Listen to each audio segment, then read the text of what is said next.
Welcome friends, Jai Bharat, Jai Hindustan. I am Mayank Rajesh and you are watching Info and Study. Friends, we are doing study of the Gupta period under the ancient history segment. And today we are doing our last video of this topic. We have already done these headings like location means कि इनका प्रारंभिक location कहाँ से इनका उद्भव हुआ, किस location से वो था। उसके बाद ओरिजिन की बात हमने की, यानी कि कास्ट और वर्ण की, जाति और वर्ण की बात की कि इनका ओरिजिन कहाँ से, किस जाति से ये थे। उसके बाद हमने रूलर्स को देखा दो पार्ट में। गुप्ता जो मेन रूलर्स थे उनको देखा हमने, आपको श्रीगुप्त से लेकर स्कंदगुप्त तक मेन गुप्त, और उसके बाद फिर हमने पूर्व गुप्त से लेकर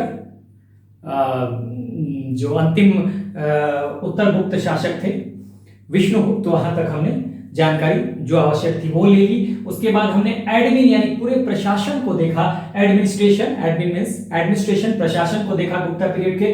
ट्रेड एंड इकोनॉमी, व्यापार एंड अर्थव्यवस्था को देखा। तो यहां तक हम देख चुके हैं। अब हमें आज जो देखना है वो ये सारे टॉपिक जो बचे हुए हैं, जो सारे पॉइंट्स बचे हुए हैं, social development, religion, social development यानी कि सोसाइटी को देखेंगे, समाज को, रिलीजन, धर्म, आर्ट, कला, लिटरेचर, साहित्य, साइंस एंड टेक्नोलॉजी, विज्ञान और तकनीक, और डाउनफॉल यानी कि पतन। यानी आज का हमारा वीडियो यहां से लेकर यहां तक होगा, और इस तरह से आज हम पूरे गुप्ता पीरियड को खत्म कर लेने वाले हैं।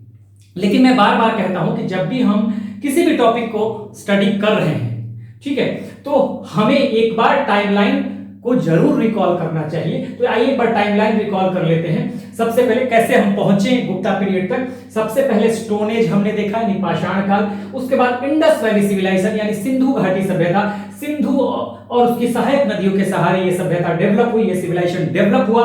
और ये एग्जाम में आ जाता है कई बार कि सिंधु नदी की घाटी सभ्यता, लेकिन ऐसे नहीं पूछेगा आपको सिंधु घाटी सभ्यता, इसको प्रथम नगरीकरण सभ्यता भी बोलते हैं, फर्स्ट अर्बन सिविलाइजेशन। तो ये पूछ देगा कि फर्स्ट अर्बन सिविलाइजेशन जो था वो किस नदी के सहारे डेवलप हुआ, तो ये सिंधु नदी के सहारे। उसके बाद हम आ जाते हैं वैदिक पीरियड में। दो पार्ट में वैदिक पीरियड है। वैसे वैदिक पीरियड का समय 1500 से 600 बीसी है। इसमें एक पार्ट ऋग वैदिक या अर्ली वैदिक पीरियड, ऋग वैदिक या पूर्व वैदिक काल, और दूसरा पार्ट उत्तर वैदिक काल या लेटर वैदिक पीरियड। तो 1500 से 1000 बीसी तक का जो पीरियड है वो पूर्व वैदिक काल या ऋग वैदिक काल है। जो 1000 से 600 बीसी तक का पीरियड है वो लेटर वैदिक पीरियड यानी उत्तर वैदिक का काल है। ठीक है, तो यहां पर देखिए ये आपको शहरी सभ्यता है। फिर यहां पे आते हैं देहाती सभ्यता, रूरल सिविलाइजेशन, ये urban civilisation. First urban civilisation किस नदी के सहारे? सिंधु नदी के सहारे। उसके बाद हम आते हैं 6th सेंचुरी बीसी में। तो 6th सेंचुरी बीसी में को कहते हैं महान परिवर्तनों का काल। ठीक है, 6th सेंचुरी बीसी को कहते हैं महान परिवर्तनों का काल। ठीक है, क्यों कहते हैं अभी बताता हूं। तो एक चीज और समझ लीजिए, उसके बाद बताता हूं। यहां पर देखिए, आपको अगर सीक्वेंस याद रखना हो, ये स्टोन एज कहा गया, इसको ब्रॉन्ज एज कहा गया, और इसको आयरन एज कहा गया। क्योंकि यहां से आयरन की शुरुआत हो जाती है वैदिक पीरियड में। तो आप एक टर्म भी याद रख सकते हैं, SBI, state bank of India, SBI, stone.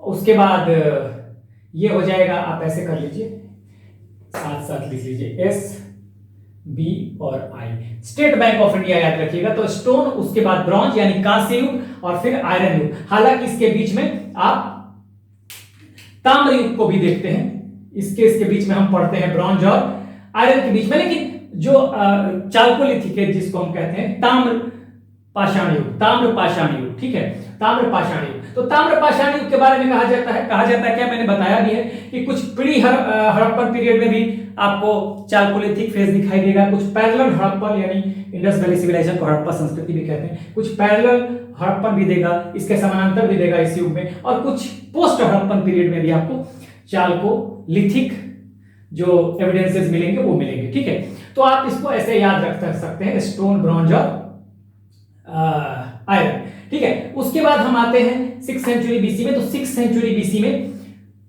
महान परिवर्तनों का काल, पीरियड ऑफ ग्रेट चेंजेस। क्यों? यहाँ 16 महाजनपद आपको दिखाई देते हैं, जिसमें 16 महाजनपद आपको दिखाई देंगे, जिसमें ये महाजनपद जो है, इसमें मगध सबसे ताकतवर महाजनपद के रूप में उभर कर आता है और कई महाजनपदों को अपने में समेटेगा। और यहाँ कई डायनेस्टी मगध में आपको उभर के आती है, जैसे हरियंका या हर्यक डायनेस्टी, उसके बाद शिशुनाग डायनेस्टी और सबसे अंतिम है यहाँ पर नंद डायनेस्टी। मौर्यन के पहले नंद डायनेस्टी आपको देखने के लिए मिलता है। तो इस तरह से आप देखेंगे कि यहाँ पर 16 महाजनपदों का काल, यही है सेकेंड अर्बेनाइजेशन फेज ही। फर्स्ट अर्बेनाइजेशन फेज, प्रथम नगरीकरण, फिर देहाती सभ्यता, फिर द्वितीय नगरीकरण। कहां पे? गंगा नदी के सहारे। ये कहां था? सिंधु नदी के सहारे। ये दोनों से सवाल बन जाएगा आपका, ठीक है। उसके बाद इसी समय आप देखेंगे कुछ धार्मिक आंदोलन होंगे और बौद्ध धर्म और जैन धर्म यहां उभर कर सामने आते हैं मुखर रूप से और खिलाफत करते हैं वैदिक पीरियड का। क्यों? क्योंकि वैदिक पीरियड में क्या क्या था? रिचुअल्स वो सुपरस्टिशन आ गया था, बहुत ज्यादा कर्मकांड, यज्ञ, और उसमें यज्ञ में आपको बलि, सैक्रिफाइसेस, ब्राह्मणों का डोमिनेंस, ब्राह्मणों ने पूरी तरह से समाज को अपने कंट्रोल में कर रखा था। तो इस तरह से ये उठ के आएंगे बुद्धिज्म और जैनिज्म आपको वैदिक पीरियड के खिलाफ। फिर आप देखेंगे यहां पर दो फॉरेन इन्वेजन बहुत ही महत्वपूर्ण। 516 बीसी में ईरान से आक्रमण होता है, ईरानी आक्रमण, दारा फर्स्ट या डेरियस फर्स्ट का, दारा प्रथम या डेरियस फर्स्ट का। यह पहला फॉरेन इन्वेजन है भारत में, ठीक है। उसके बाद दूसरा फॉरेन इन्वेजन आपको मिलेगा 326 बीसी में, जब सिकंदर आक्रमण करता है, यूनान से आता है, ग्रीक इन्वेजन है। मेसिडोनिया का शासक था, पहले यूनान पूरा जीतता है, उसके बाद यूनान में एक छोटा सा राज्य था मेसिडोनिया। तो ये सिकंदर आता है या अलेक्जेंडर उसको कह सकते हैं, ठीक है। लेकिन ये व्यास नदी को पार नहीं कर पाएगा, यहाँ व्यास नदी होगा उसको पार नहीं कर पाएगा और इसको वापस लौटना पड़ेगा। उस समय शासन है किसका? अंतिम नंद रूलर जो है, घनानंद या धनानंद, दोनों नामों को आपको मिलेगा। देखिए यहां पे मैंने बताया 6th सेंचुरी बीसी में कई डायनेस्टी उभर के आते हैं, जिसमें पहले आता है कौन सा? हर्यक या हर्यंका डायनेस्टी, उसके बाद शिशुनाग और फिर नंद डायनेस्टी। उसी नंद डायनेस्टी का अंतिम शासक सिकंदर के समय है घनानंद या धनानंद, ठीक है। अब इसी धनानंद को हराता है चंद्रगुप्त मौर्य और 322 बीसी में यह शुरुआत करेगा मौर्य डायनेस्टी का, पाटलिपुत्र को राजधानी बनाते हुए, ठीक है। तो और ये धीरे धीरे पूरा आपको, अगर ये दक्षिण का छोड़ देंगे, कुछ क्षेत्र, कुछ नॉर्थ ईस्ट, एक्सट्रीम ईस्ट और एक्सट्रीम साउथ छोड़ देंगे तो पूरा मतलब हिंदू पुस्तक इधर और इधर पूरा ये आप देखेंगे कि मौर्यों का साम्राज्य था, ठीक है। 185 बीसी में मौर्यों का अंत हो जाता है, इनका डाउनफॉल होता है और अंतिम मौर्य शासक बृहदत्त की हत्या करता है। उसी का कमांडर कौन? उसी का कमांडर है पुष्यमित्र सुंग, और यहां पर सुंग डायनेस्टी की शुरुआत करेगा। एक ब्राह्मण लोग है ये, तो यहां पे सुंग डायनेस्टी की शुरुआत करेगा और यहीं पे सुंग डायनेस्टी के बाद यहीं पे आ जाएगा कण्व डायनेस्टी। कण्व डायनेस्टी को हराएंगे कौन? सातवाहन, जो कि बेसिकली इनका डोमिनेंस तो साउथ में है, लेकिन ये कण्वों को हराकर ही अपना डोमिनेंस बढ़ाते हैं और इनका डोमिनेंस बेसिकली है साउथ, ठीक है। तो इस तरह से जब मौर्यों का पतन होता है तो आपको ये देसी ताकतों के रूप में दिखाई देती है। पहले यहां पर सुंग डायनेस्टी, फिर यहां पर यहीं पर सुंगों को हराकर कण्व आएगा और फिर सातवाहन आ जाएंगे, यहां पर हराकर आएंगे कण्वों को ही, लेकिन डोमिनेंस इनका साउथ में रहेगा। तो ये देसी ताकतें हैं। तो सिर्फ देसी ताकतें ही मौर्य के सक्सेसर नहीं है, मौर्यों को उत्तराधिकारी कुछ देसी ताकतें हैं तो कुछ विदेशी ताकतें भी हैं। जैसे इधर से नॉर्थ वेस्ट से यानी सेंट्रल एशिया से इंडो ग्रीक आएंगे, ठीक है। वो बैक्टीरिया के हिंद यमन है, बैक्टीरिया ये नॉर्दर्न अफगानिस्तान और कुछ सेंट्रल एशिया का पार्ट है। अफगानिस्तान के ऊपर सेंट्रल एशिया है पूरा ये, ठीक है। अफगानिस्तान है, अगर देखें तो यहां से ईरान होगा, तो ये ईरान यहां से होगा। अफगानिस्तान और पाकिस्तान के बॉर्डर से लगा हुआ ईरान है, तो ईरान और अफगानिस्तान के ऊपर पूरा सेंट्रल एशिया है, मध्य एशिया है। और सबसे पहले इंडो ग्रीक आएंगे मध्य एशिया से, उसके बाद शक आएंगे जिन्हें सीथियंस कहते हैं अंग्रेजी में, उसके बाद आएंगे पर्थियंस यही नॉर्दर्न ईरान में रहने वाले लोगों को पर्थियंस कहा जाता था। फिर पर्थियंस आएंगे और फिर अंत में कुषाण आते हैं। कुषाण सारे सेंट्रल एशिया से इन्वेजन होंगे, ये फॉरेनर्स हैं। तो कुछ देसी सक्सेसर उभर के आएंगे, शुंग, कण्व और फिर सातवाहन यहां पर, और यहां पर देखेंगे कि विदेशी ताकतें आएंगी भारत में मौर्यों के बाद। इंडो ग्रीक, हिंदयवन, उसके बाद शक यानी सीथियंस, फिर पर्थियंस और फिर कुषाण। तो आपको मैंने बताया था कि कुषाण जब यहां पे शासन कर रहे हैं, कुषाण जब यहां पे शासन कर रहे हैं, कुषाण ये नॉर्थ इंडिया पे जब शासन कर रहे हैं कुषाण, तो कुषाणों का के पैरेलल ही शासन कर रहा है कौन? सातवाहन। ठीक है, कुषाणों का जब अंत होगा, कुषाणों का जब अंत होता है तो यहां पर आ जाता है कौन? ईस्टर्न यूपी यानी पूर्वी उत्तर प्रदेश और बिहार वाले क्षेत्र से उद्भव होता है किसका? गुप्तों का। ठीक है, यही लोकेशन, इनका प्रारंभिक लोकेशन यहीं पे है। ठीक है, आप देखेंगे, मैं दूसरे कलर से बना देता हूं, यहीं पे ईस्टर्न यूपी और बिहार। जब कुषाणों का अंत होगा तो ईस्टर्न यूपी और बिहार पे से शुरू होगा इनका, पूर्वी उत्तर प्रदेश और बिहार से शुरू होगा इनका प्रारंभिक इनिशियल लोकेशन जो होगा, उद्भव स्थान होगा, यहीं से होगा। गुप्त यहीं से शुरुआत करेंगे और यहां पे गुप्त आ जाएंगे तो यहां पे फिर वकाटक आ जाते हैं। सातवाहन थे, अब वकाटक आ जाएंगे इस जगह पे। ठीक है, ये वकाटक आ जाएंगे। यहां पे पश्चिम में यहां पे देखेंगे इस जगह पे नागवंश आ जाएंगे, जो शिव को मानते थे, नागवंश। यहां पे आ जाएंगे कौन? यहां पे मैत्रक आ जाएंगे।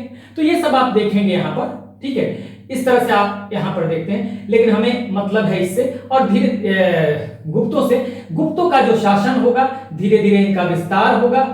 हाँ, पहले मैंने बताया है कि गुप्तों का विस्तार जब आएंगे यहां पर, जो रूलर्स को हमने देखा था, ठीक है, रूलर्स को देखा था, तो रूलर्स में गुप्तों में आपको फाउंडर कौन थे? श्रीगुप्त थे, उसके बाद घटोत्कच आएगा, लेकिन रियल फाउंडर होंगे चंद्रगुप्त प्रथम। ठीक है, उसके बाद हम मेन शासक को पढ़ रहे थे जहां पे, तो हमने समुद्रगुप्त को देखा था, बहुत ही जिन्हें नेपोलियन ऑफ इंडिया कहा जाता है, और फिर एक चंद्रगुप्त विक्रमादित्य को भी हम देखेंगे। दो महान सबसे बड़े शासक जो होंगे इस डायनेस्टी के, हमने पढ़ लिया था यहां पर। ठीक है, यहां पर पढ़ लिया था। तो कास्ट की जहां तक बात है, देखिए लोकेशन हमने समझ लिया, यहां पर थोड़ा सा रिव्यू ले लिया। ओरिजिन की बात जहां तक है, मैंने बताया था कि इनकी उत्पत्ति अगर जाति के हिसाब से देखें तो अलग अलग लोगों का मानना है। किसी का मानना था वैश्य थे, किसी का मानना है कि वैश्य थे, किसी का मानना है कि ब्राह्मण थे, किसी का कोई मानता है कि ये क्षत्रिय थे, कोई कहता है कि निम्न जाति के थे। जो भी हो, एनसीईआरटी रोमिला थापर कहते हैं कि वैश्य थे, जो भी हो। हाँ, तो उससे हमें बहुत ज्यादा ये नहीं जाना है जाति के बारे में और कास्ट के बारे में, इनके वर्ड के बारे में विवाद है। ठीक है, तो धीरे धीरे आप देखेंगे तो ये जो गुप्त हैं, ये इनका शासन जो होगा, देखिए ये पूरा इनका वर्चस्व ये चला आएगा यहां से, ऐसे देखिए यहां से। तो गुप्तों का जो शासन है इस तरह से देखेंगे, एक तरह से, तो ये इनका पूरा एक तरह से देखेंगे ना, तो ये देखिए ये पूरा गुप्तों का एक तरह से विस्तार हो जाता है लगभग। ये गुप्तों का विस्तार इस तरह से आप देखने वाले हैं, ये पूरा। ठीक है, तो यहां से अगर आप देखते हैं, मैं यहां पे थोड़ा, ये गुप्तों का विस्तार है, ठीक है ना, ये पूरा देख लीजिए, ये जो है ये पूरा विस्तार है गुप्तों का।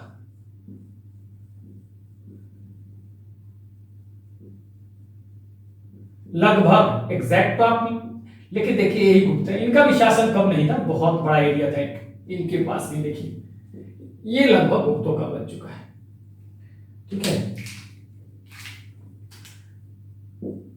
तो ये लगभग आपको, आप देख रहे हैं कि गुप्तों का ये पूरा एक्सपेंशन एक तरह से आपको मैप में दिखाई दे रहा है। तो हमने लोकेशन समझ लिया कि बिहार और उत्तर प्रदेश, पूर्वी उत्तर प्रदेश और बिहार से इन्होंने शुरुआत की। ठीक है, ओरिजिन के बारे में जान लिया कि विवाद है, कोई क्षत्रिय बताता है, कोई बताता है निम्न जाति का, कोई वैश्य बताता है, ठीक है, कोई ब्राह्मण भी बताता है। ठीक है, तो ये अलग बातें हैं, ये हमने डिस्कस कर लिया था पहले। रूलर्स में हमने मेन गुप्ताज में देखा था, हाँ वो देख चुके हैं पूरा हम। लेटर गुप्ताज भी देख चुके हैं, उत्तर गुप्त। ठीक है, एडमिनिस्ट्रेशन प्रशासन पूरा देख चुके हैं, ट्रेड एंड इकोनॉमी देख चुके हैं। आज हम यहां से देखना शुरू करेंगे और आज ये पूरा वीडियो हम खत्म करेंगे, पूरा गुप्त पीरियड को। यहां पर हम शुरू करते हैं सोशल डेवलपमेंट, या आप कहें सोसाइटी या समाज से। तो यहां से हम नेक्स्ट पॉइंट देखेंगे। तो चलिए आगे बढ़ते हैं और हम सोसाइटी को समझने की कोशिश करते हैं। Let's move on and now we will discuss about the society of the Gupta period. तो यहां हम बात करेंगे सोसाइटी की। डिफरेंट हेडिंग्स यहां भी मैंने बनाया है, कास्ट की बात करेंगे, दास प्रथा, स्लेव सिस्टम की बात करेंगे, स्लेव्स की बात करेंगे, एंड कंडीशन ऑफ वुमेन की हम बात करने वाले हैं। तो यहां पर देखिए, सबसे पहले हम यहां से शुरुआत करते हैं कि जो जाति व्यवस्था थी वो क्या थी। देखिए यहां पर अगर आप देखें तो यहां पर जाति व्यवस्था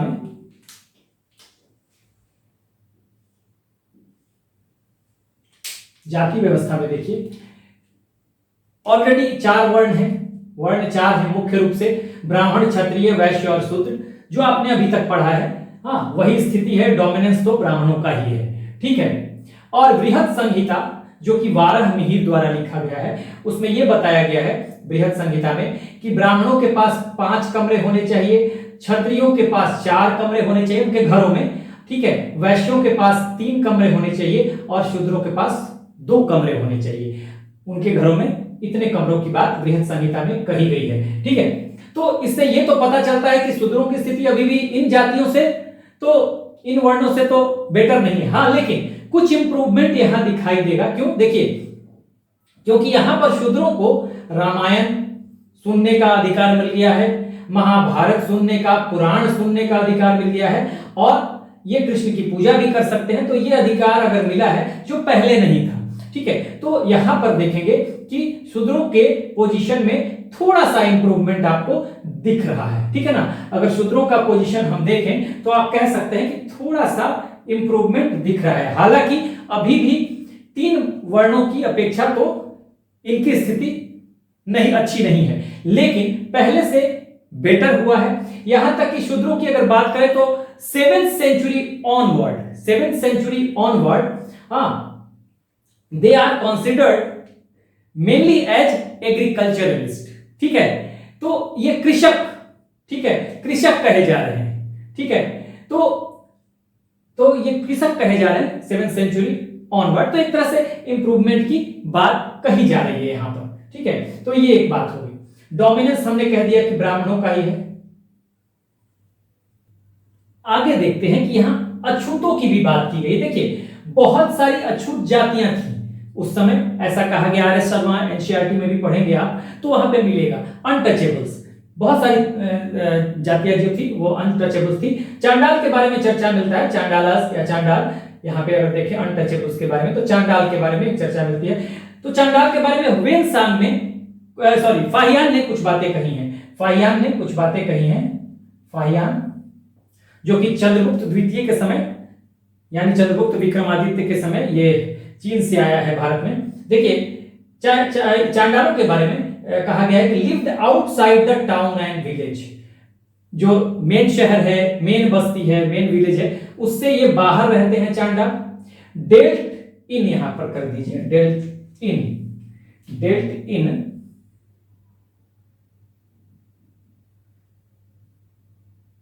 ठीक है।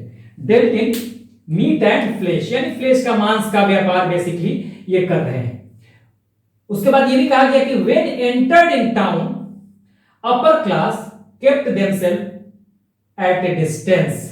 अपर क्लास उनसे दूर रह रही। कहा जाता है कि भाई उनका शैडो भी नहीं पड़ना चाहिए, ये उस समय माना जाता था। कहा जाता है भाई चांडाल हैं, अछूत हैं, तो अगर वो आ रहे हैं दूर से तो वो उनका शैडो भी नहीं पड़ना चाहिए। अपर क्लास ऐसा कहा जाता था, अछूत है तो भाई लोग दूर रहते थे अपर क्लास के लोग। तो ये स्थिति यहां पर बन रही है, ठीक है।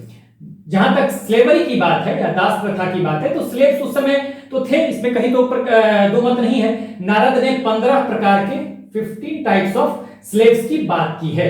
15 टाइप्स ऑफ स्लेव्स की बात की है नारद ने। उसके बाद प्रॉपर्टी राइट यानी संपत्ति का अधिकार नहीं था। देखिए मैंने क्रॉस लगाया हुआ है, संपत्ति का अधिकार यानी प्रॉपर्टी राइट इनको नहीं था, दासों को, ठीक है। जुडिशियरी जो है यानी न्याय व्यवस्था में इनका साक्ष्य यानी विटनेस नहीं माना जाता था। ये यहां पर आपको देखने के लिए मिलेगा, ठीक है। हालांकि कहते हैं कि दास व्यवस्था कमजोर जरूर हुई थी, क्योंकि लैंड वैंड दिया जा रहा था तो लैंड के देने से बहुत सारे जो दास हैं या इस समय जो दास हैं ये घरेलू काम में भी लगाए जा रहे थे।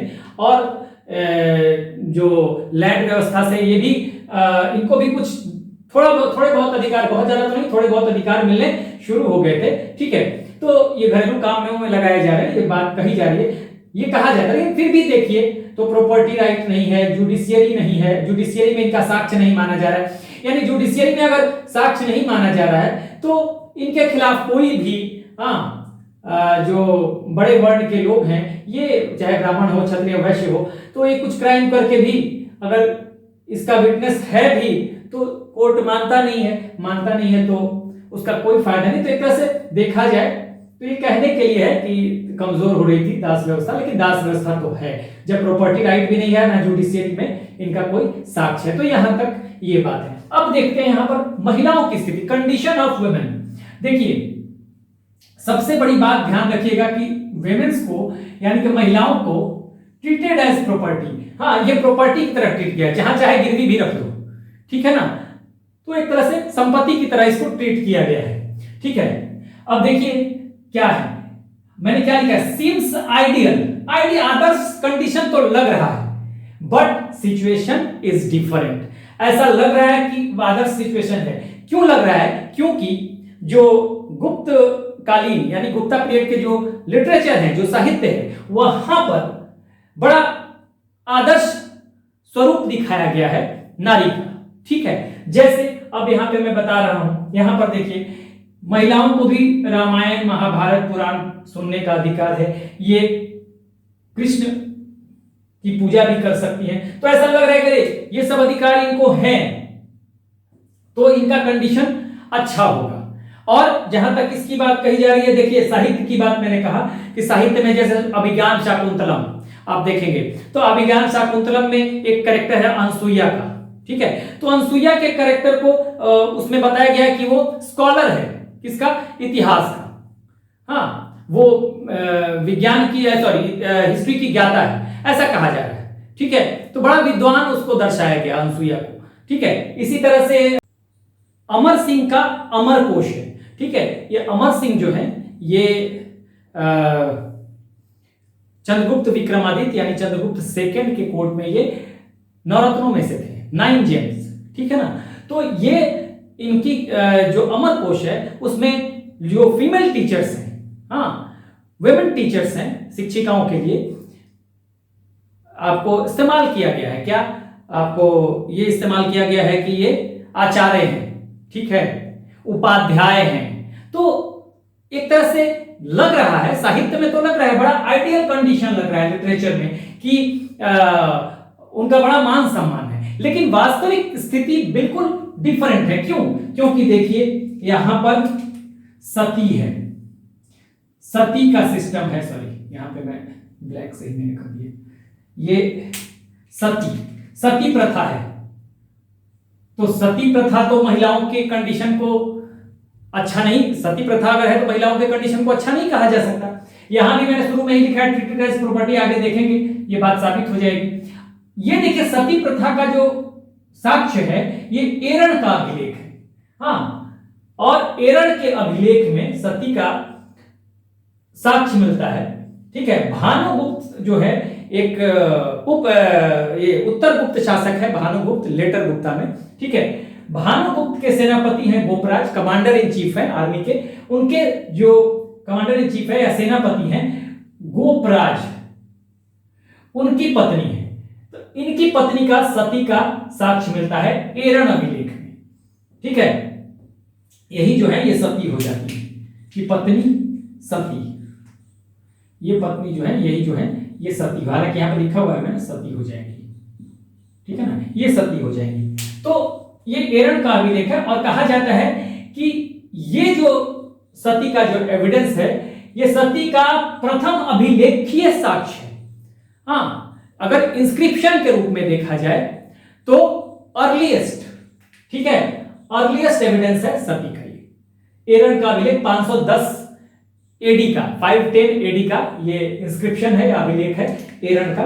तो उसमें भानुगुप्त जो उत्तर गुप्त शासक हैं, लेटर गुप्ता में आएंगे, हमने पढ़ा भी था भानुगुप्त, तो वहां पे भी मैंने बताया था कि इनके सेनापति हैं गोपराज, इनकी पत्नी की सती के बारे में लिखा गया है इसमें एरण के अभिलेख में। तो ये देखिए ये वुमेन के अच्छे कंडीशन को तो नहीं दर्शा रहा है। पर्दा प्रथा है तो बहुत ऑर्थोडॉक्स लोग हैं वहां पे, हाँ ये तो ये भी अच्छे कंडीशन को नहीं दर्शा रहा है। बाल विवाह यानी कि चाइल्ड मैरिज की बात हो रही है, ठीक है, अच्छे कंडीशन को नहीं दर्शा रहा है। अब देखिए इनकी ये इंडिपेंडेंट नहीं है, हाँ, ये या तो पिता के संरक्षण में रह रही हैं, फादर ब्रदर हस्बैंड, तो इन्हीं के संरक्षण में इनको रहना है, ठीक है, कहा जाता है, ठीक है। लेकिन यहां एक बात देखने के लिए है कि ये अपर क्लास के लिए लागू है, ये बात जो है ना अपर क्लास के लिए, क्योंकि इनको बाहर नहीं जाने दिया जाता, ये बाहर नहीं जाती, आउटसाइड नहीं जाती, मैंने क्रॉस लगाया हुआ है, आउटसाइड नहीं जाती है, ठीक है,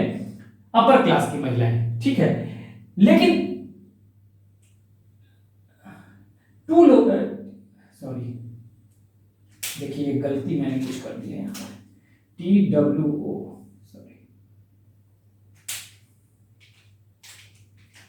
कभी कभी ये TWO, टू लोअर वर्णास, दो लोअर वर्ण जो हैं कौन कौन से, वैश्य और शूद्र, ठीक है। यहां पर देखिए वैश्य और शूद्र दो लोअर वर्ण के लोग हैं, की महिलाएं हैं। अब इनके साथ क्या है, went outside to earn livelihood, ये अपनी आजीविका के लिए, ठीक है, अपनी आजीविका के लिए, हाँ, अपनी कमाई के लिए, क्योंकि देखिए वहां अगर आप छोटी जाति के हैं, हाँ, आप हायर क्लास में नहीं हैं, तो उतना पैसा नहीं है, यहां पर पैसा नहीं है तो महिलाओं को भी बाहर निकलना पड़ रहा है काम करने के लिए, हाँ, क्योंकि उनका रोजी रोटी नहीं चल पाएगा। तो यहां एक तरह से अपने हस्बैंड के क्लचेस से जो दो छोटी जाति की महिलाएं हैं, दो लोअर क्लास की महिलाएं होंगी, जो वैश्य और शूद्र, ये लोअर क्लास हो गया, यहां भी मैंने लिखा हुआ है, तो ये टू लोअर क्लासेस है। तो इनको अगर देखा जाए तो अगर देखेंगे तो यहां पर ये बाहर जा रही है, ठीक है, ये बाहर जा रही हैं कमाई के लिए, क्योंकि घर का खर्च नहीं चलने वाला है इनके बाहर गए बगैर। तो ये देखेंगे तो यहां तो ले दे के ठीक है, लेकिन इसको भी आप नहीं कह सकते कि अच्छा कंडीशन है, क्यों, क्योंकि इनको बाहर जाके काम करना पड़ रहा है दूसरे के घरों में, तो इसको अच्छा कंडीशन तो नहीं कह सकते। हाँ, ये जरूर है कि इनको ये स्वतंत्र है कि ये जाके काम कर सकती है, और इस स्थिति में आप ये नहीं कह सकते कि हस्बैंड के क्लचेस में। लेकिन अपर क्लास में जो है इनको बाहर जाना मना ही है, और ये मैंने लिख भी दिया है, वो या तो पिता के संरक्षण में, ब्रदर के संरक्षण में, या हस्बैंड के संरक्षण में रहेंगी। उसके अलावा देखिए पॉलीगेमी है, लोग यहां पे जो पॉलीगेमस कौन है, हायर ऑर्डर में अपर क्लास के जो पुरुष हैं वो पॉलीगेमस हैं, यानी कि एक से ज्यादा शादियां करते हैं, तो इसको भी आप नहीं कह सकते कि अच्छा कंडीशन है महिलाओं का, ठीक है। तो देखिए हायर ऑर्डर मैन के लिए मैंने लिखा है, ठीक है, एक से ज्यादा विवाह करते हैं, पॉलीगेमस का मतलब एक से ज्यादा विवाह करने वाले। और ऐसा क्यों है, बिकॉज ऑफ लैंड, इनके पास लैंड है, आप जानते हैं भूमि दान मिलता था लोगों को, अधिकारियों को, और लैंड की वजह से इनके पास पैसा है, ठीक है, ये प्रॉपर्टी माइंडेड है, ठीक है, तो ये प्रॉपर्टी माइंडेड है, हायर ऑर्डर क्या है, बिकॉज ऑफ लैंड, और इसलिए ये प्रॉपर्टी माइंडेड है।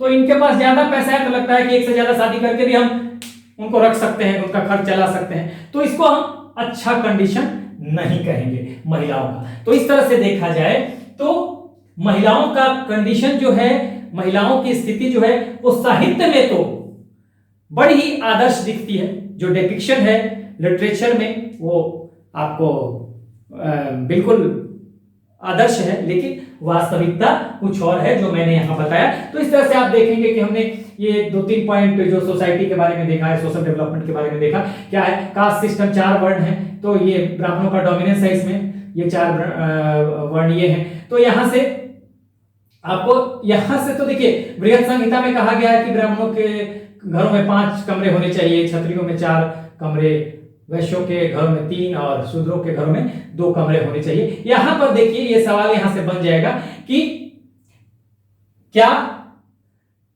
शूद्रों को गुप्त पीरियड में रामायण महाभारत पुराण, ये ऑप्शन बना सकता है कि इनको इसकी आजादी थी कि नहीं, तो यहां से सवाल बन सकते हैं, तो आप इसको ध्यान दीजिएगा, ठीक है, ये बड़ा इंपॉर्टेंट है, तो इसको यहां पे ध्यान दीजिएगा, ठीक है। चांडाल की स्थिति पे देखिए, ये हमने बता दिया है। फाहियान ने क्या कहा है, तो फाहियान ने कहा है चांडाल ये अनटचेबल है, अछूत है, कि वो जो मेन टाउन है या विलेज है उससे वो बाहर रहते हैं, हाँ, मांस का और फ्लेश का बिजनेस करते हैं, और जब वो टाउन में आते हैं तो जो अपर क्लास के लोग हैं, ठीक है, वो उनसे अपना एक दूरी बना के रखते हैं, क्योंकि वो अछूत मानते हैं उनको अछूत, और देखते हैं कि भाई उनका शैडो भी ना पड़े। ये फाहियान का कहा गया है। ये फाहियान कौन था भाई? चीनी यात्री था जो आता है चंद्रगुप्त सेकंड या चंद्रगुप्त विक्रमादित्य के समय। ठीक है, तो ये आपको ध्यान रखना होगा। इसको फाहियान पे हमने पूरी डिटेल वीडियो की हुई है। ठीक है, और जहां तक स्लेवरी की बात है, यहां पर हमने कहा कि नारद ने 15 प्रकार के दास की बात कही। प्रॉपर्टी राइट, इसमें से भी सवाल बन सकता है कि क्या गुप्ता पीरियड के जो स्लेव्स हैं उनको प्रॉपर्टी राइट है, या उनके जुडिशियरी का न्याय व्यवस्था में उनका साक्ष्य माना जा रहा है? तो वहां पे भी आपका जवाब नेगेटिव होगा। मैंने क्रॉस कर दिया, तो इससे भी सवाल बन सकता है, तो इसको आप ध्यान रखेंगे। उसके बाद महिलाओं के कंडीशन को आप देखिए बिल्कुल प्रॉपर्टी की तरह मैंने लिख दिया, ट्रीटेड एज प्रॉपर्टी। हाँ, आप एक से ज्यादा शादियां कर रहे हैं, यानी कि महिलाओं को दे दो भाई। अगर यानी कि उनके पेरेंट्स भी तो तैयार है जो शादी कर रहे हैं अपनी बेटी का। बड़े घराने में पता है कि एक बेटी का या बहन का शादी अगर कर रहे हैं, वैसे घराने में जिनको पता है कि एक पत्नी रखे हो या दो पत्नी रखे हो फिर भी शादी कर रहे हैं, तो इट मींस कि एक प्रॉपर्टी की तरह देखा जाए। सारा मैंने बता दिया आपको। साहित्य में आपको दिखता है बड़ा आदर्श चित्रण है, ठीक है, डिपिक्शन है। आपको लग रहा है कि रामायण महाभारत पुराण पढ़ने की आजादी है, सुनने की आजादी है, वर्शिप कर सकते हैं, कर सकती हैं ये कृष्ण का। ठीक है, सेम है, देखिए यहाँ पे शूद्रों का और महिलाओं का सेम है यहाँ पर। लेकिन यहाँ पर स्थिति मैंने दिखा दिया कि सती भी है, पर्दा भी है, चाइल्ड मैरिज भी है। अपर क्लास की जो महिलाएं हैं वो इंडिपेंडेंट नहीं है, फादर ब्रदर या हस्बैंड के संरक्षण में है। लोअर क्लास वाले को क्या है कि वो बाहर जा सकती हैं कमाने के लिए, अर्न करने के लिए, लेकिन अपर क्लास को आजादी नहीं। हाँ, थोड़ा बहुत अपर क्लास की महिलाएं जो है, ये कहा जाता था कि वो उनको एजुकेट किया जाता था ताकि वो कन्वर्सेशन कर सके लोगों से। ठीक है, आप जो घर में आता है, जो गेस्ट आते हैं, उनसे बातचीत कर सके। तो अपर क्लास में ये सुविधा थी, लेकिन बाहर नहीं जा सकती थी। और पॉलीगेमस था उस समय का जो पुरुष है अपर क्लास का, वो पॉलीगेमस है। एक से ज्यादा, पॉलीगेमस का मतलब एक से ज्यादा विवाह करता है। क्यों? क्योंकि इसके पास लैंड है। आप जानते हैं कि लैंड का डोनेशन हो रहा है, यहाँ पर सामंती प्रथा विकसित हो गई है। मैंने बताया था कि लैंड, सैलरी के बदले कर्मचारियों को लैंड दिया जाता था, ब्राह्मणों को गिफ्ट में लैंड दिया जाता था, और वहां पर वो उस लैंड के धीरे धीरे वो जो लैंड है उसका वो एडमिनिस्ट्रेशन भी देखते थे, वहां से रेवेन्यू कलेक्ट भी करते थे, और उसके बाद वहां उनको मतलब वहां पे जुडिशियरी का भी राइट मिल गया था। ठीक है, तो इस तरह से देखा जाए कि पूरी तरह से अधिकार हो गया था उनका। तो एक सामंती प्रथा उभर के सामने आई थी, जिसपे हम चर्चा कर चुके हैं कि एक तरह से ये सामंत हो गए थे।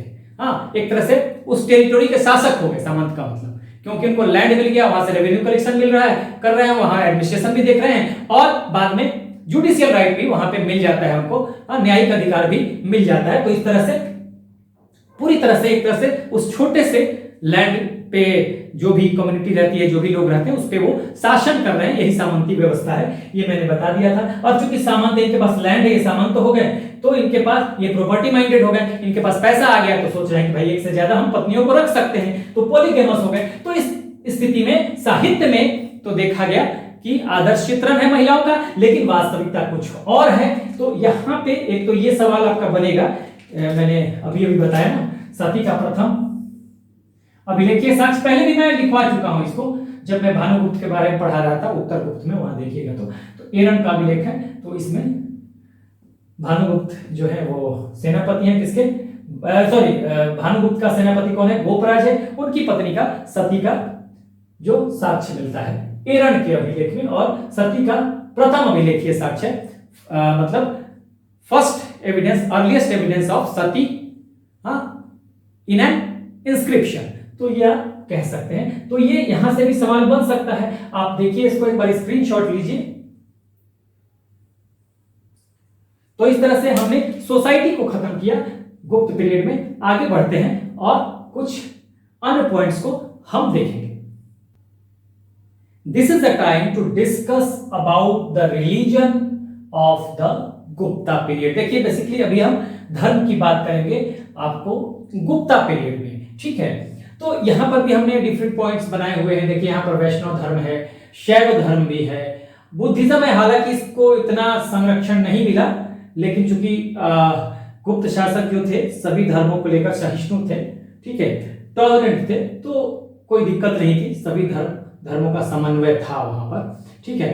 और यहाँ पर जैनिज्म को भी देखेंगे। तो यहाँ पर बेसिकली अगर हम देखें तो 4 हेडिंग्स हमने बनाए हैं, वैष्णव धर्म, शैव धर्म, बुद्धिज्म और जैनिज्म। तो यहाँ पर आप देखें सबसे पहले कि यहाँ पर क्या हुआ है गुप्त पीरियड में कि आइडल वर्शिप केंद्र बन गया, एक पूजा का केंद्र, और आइडल वर्शिप जो है सेंटर ऑफ वर्शिप बन गया। हाँ, आइडल वर्शिप यहाँ पे पहले यज्ञ था और यज्ञ से देखिए शिफ्ट कर गया है। हाँ, अब यज्ञ नहीं हो रहा है, हाँ हो भी रहा है तो बहुत कम हो रहा है, और आइडल वर्शिप की तरफ यानी मूर्ति पूजा की तरफ लोग शिफ्ट करते जा रहे हैं, ठीक है। वैदिक गॉड जो है, हाँ, उनकी जो प्रतिष्ठा हुई है कम हो गई है, ठीक है। और ब्राह्मणिज्म, हाँ, ब्राह्मणिज्म में आपको 2 धर्म जो हैं वो उभर कर आ रहे हैं, एक शैव और दूसरा वैष्णव, ये आपको ध्यान रखना है, ठीक है। आइडल वर्शिप एक वर्शिप का केंद्र बन जाएगा, यज्ञ से शिफ्टिंग हो जाएगी आइडल वर्शिप की तरफ, वैदिक गॉड जो वैदिक देवता है उनकी प्रतिष्ठा घट रही है, और ब्राह्मणिज्म जो है उनका वो उभर के सामने आ रहा है। देखिए ये डाउनवर्ड है, प्रतिष्ठा घट रही है, और ये उभर रहा है, अपवर्ड मैंने एरो दिखाया है। और ये शैव और वैष्णव यहाँ पर 2 धर्म उभर के आएंगे मुख्य रूप से। देखिए हालांकि जो गुप्ता रूलर्स हैं वो वैष्णव हैं, ठीक है। इसमें से ज्यादातर गुप्ता रूलर्स ने परम भागवत की उपाधि ली है, हाँ, तो टाइटल्स लिया है। तो ये गुप्ता रूलर्स जो हैं ये वैष्णव है। हालांकि कुमार गुप्त के समय से थोड़ा सा बौद्ध धर्म को भी प्रमुखता मिलने लगी थी, ठीक है, महायान बौद्ध धर्म को। लेकिन अगर मैक्सिमम देखा जाए ओवरऑल तो वैष्णव धर्म को मानने वाले ये रहे हैं, ठीक है, गुप्ता रूलर्स। तो यहाँ वैष्णव धर्म को देखिए, तो वैष्णव धर्म यहाँ पे इंडिया में, यहाँ पर देखिए इंडी हो गया, इंडिया। कई बार चीजें छूट जाती हैं तो आप इसको इग्नोर कीजिएगा। इंडिया में था वैष्णव धर्म, और साउथ ईस्ट एशिया में फैला, विस्तार हुआ वैष्णव धर्म का गुप्त पीरियड में। साउथ ईस्ट एशिया की अगर हम बात करें तो साउथ ईस्ट एशिया आप समझ लीजिए मैप से, ये देखिए, अगर हम देखें तो देखिए ये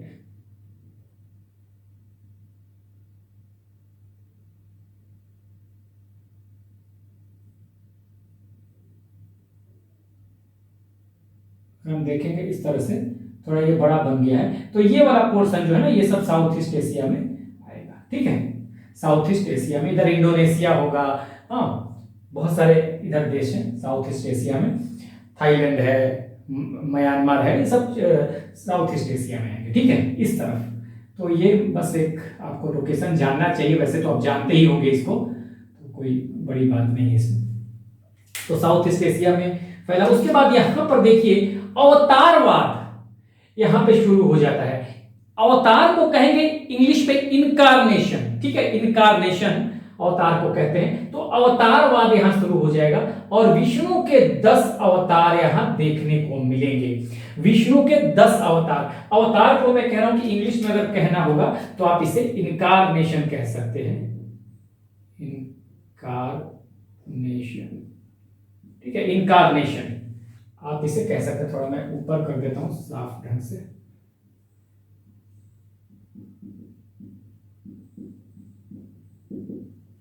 इनकारनेशन, अवतार।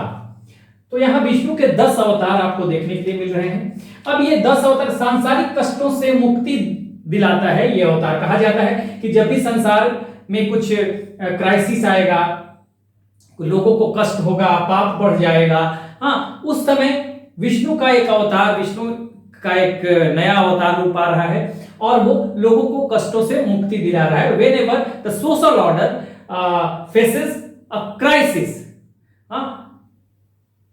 the incarnation of Vishnu appeared in an appropriate form and save us, ठीक है।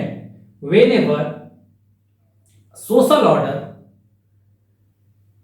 faces crisis, an incarnation of Vishnu comes in appropriate form and या appears in appropriate form and save us, ये कहा जाता है। जब भी दुनिया को कष्ट होता है, पाप बढ़ जाते हैं, ये सब चीज कहा जा रहा है। तो ये सांसारिक कष्टों से मुक्ति दिलाने के लिए कुछ इस तरह से की चीजें हो जाती हैं। तो आम जनता को जो है छुटकारा दिलाने के लिए तमाम तरह के कष्टों से, तमाम तरह के की बुराइयों से जब एक समाज में आ जाता है तो उस समय इनकारनेशन होता है विष्णु का और वो मुक्ति दिलाते हैं, सांसारिक कष्टों से मुक्ति दिलाएगा ये अवतार, ये कहा जाता था। ठीक है, तो विष्णु के 10 अवतार कहाँ मिलेंगे आपको?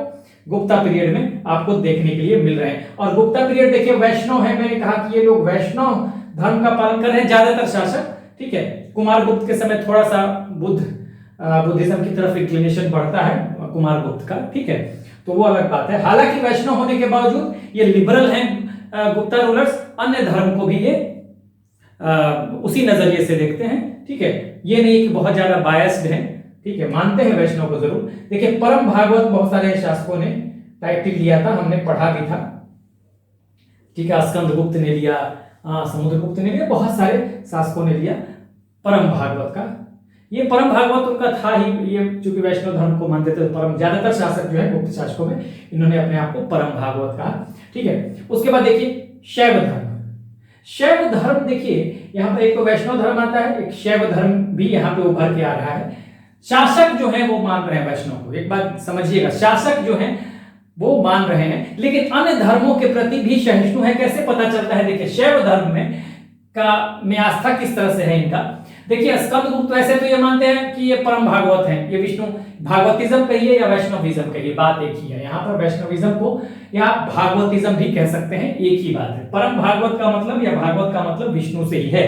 ठीक है, तो यहाँ पर देखिए स्कंदगुप्त वैसे तो वैष्णव धर्म में विश्वास करता है, लेकिन वो जो सिक्के निकालता है वो बुल स्टाइल में सिक्के, उसके सिक्कों पर डिपिक्शन है किसका? बुल का, वृषभ का।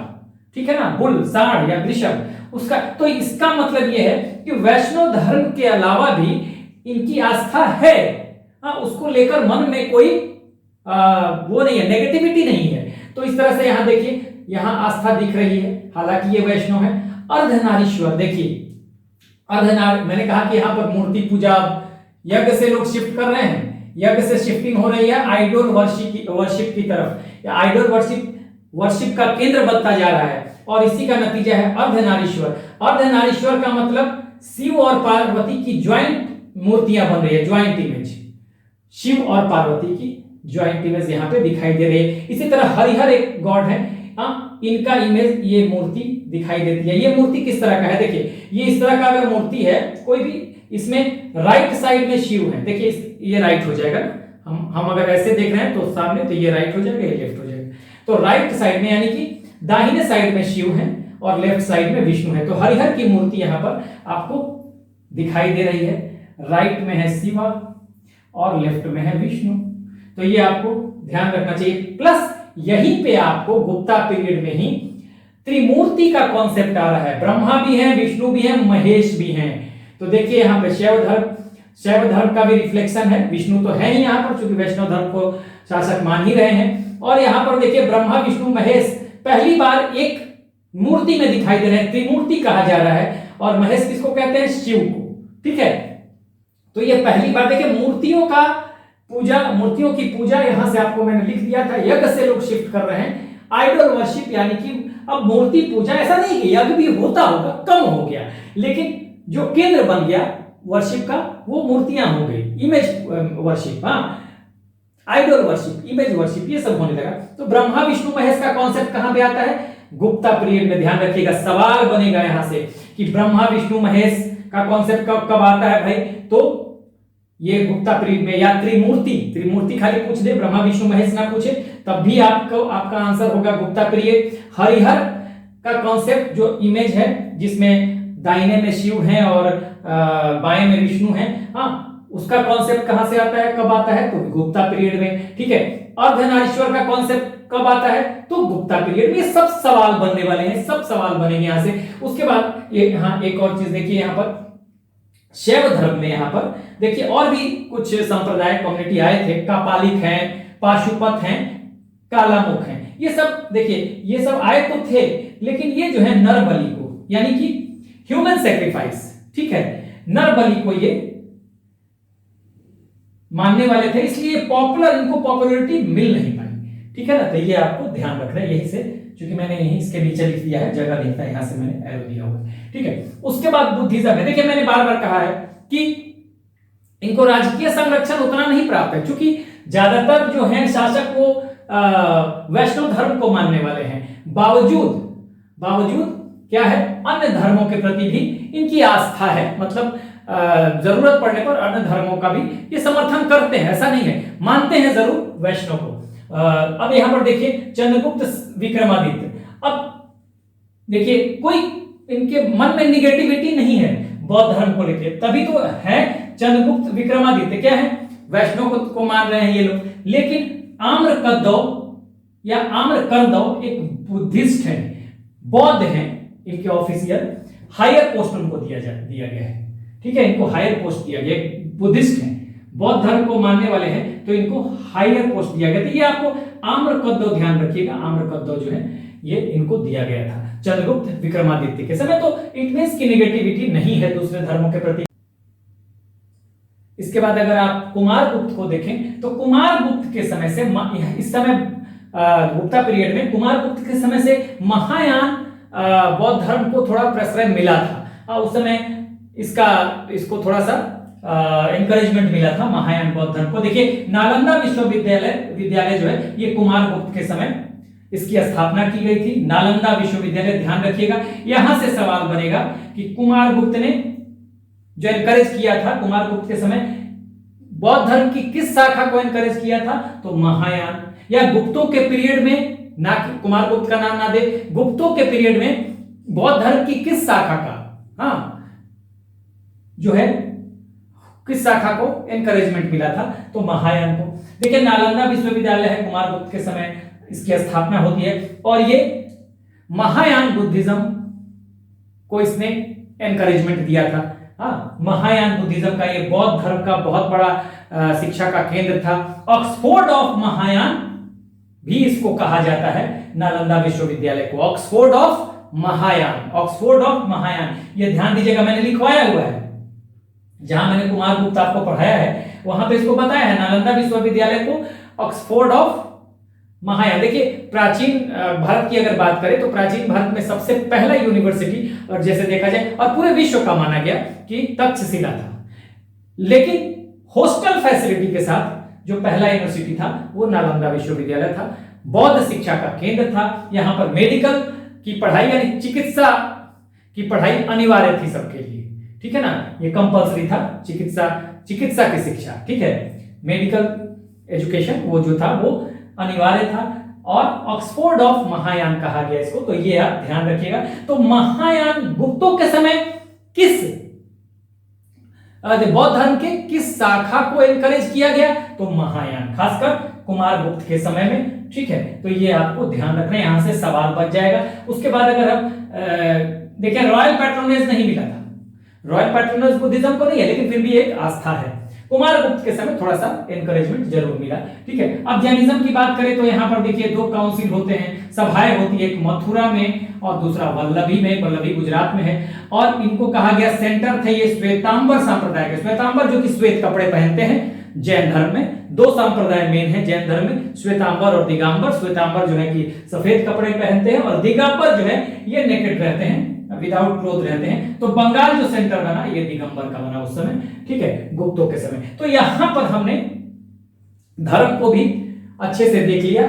हाँ, बेसिकली गुप्ता रूलर्स फॉलो करते थे वैष्णव धर्म को, हालांकि कुमारगुप्त के समय से कुमारगुप्त ने थोड़ा मानना शुरू किया था बौद्ध धर्म को, महायान बौद्ध धर्म को, ठीक है। और प्रमोट भी किया था, नालंदा विश्वविद्यालय की स्थापना भी हुई थी, तो यहाँ पर आपको मिल जाएगा। अब वैष्णव धर्म को यहाँ देखते हैं तो इंडिया और साउथ ईस्ट एशिया में उस समय प्रसार हुआ। अवतारवाद देखा गया। देखिए अब ये आ जाए कि अवतारवाद, आपको पहली बार अवतारवाद का कॉन्सेप्ट कब आता है भाई, तो ये आता है गुप्त पीरियड में। हाँ, 10 अवतारों की, विष्णु के 10 अवतारों की बात की गई यहाँ पर, तो ये आप देखेंगे परम भागवत टाइटल, यानी कि वैष्णव धर्म को मानने वाले हैं। यहां से शैव धर्म में देखिए स्कंदगुप्त सिक्कों पर आ जाएगा कि वृषभ प्रकार के सिक्के या वृषभ स्टाइल के सिक्के, कॉइन्स, ठीक है, कॉइन्स ऑफ बुल टाइप या कॉइन डिपिक्टिंग बुल जो है वो किस गुप्त शासक के समय इशू किया गया था, तो स्कंदगुप्त। तो यहां से सवाल बनता है, स्कंदगुप्त जब मैं पढ़ा रहा था वहां भी मैंने आपको बताया था अर्धनारीश्वर का कॉन्सेप्ट, यानी शिव पार्वती की एक साथ मूर्ति बनाई गई, ये अर्धनारीश्वर का कॉन्सेप्ट गुप्त पीरियड में, ठीक है।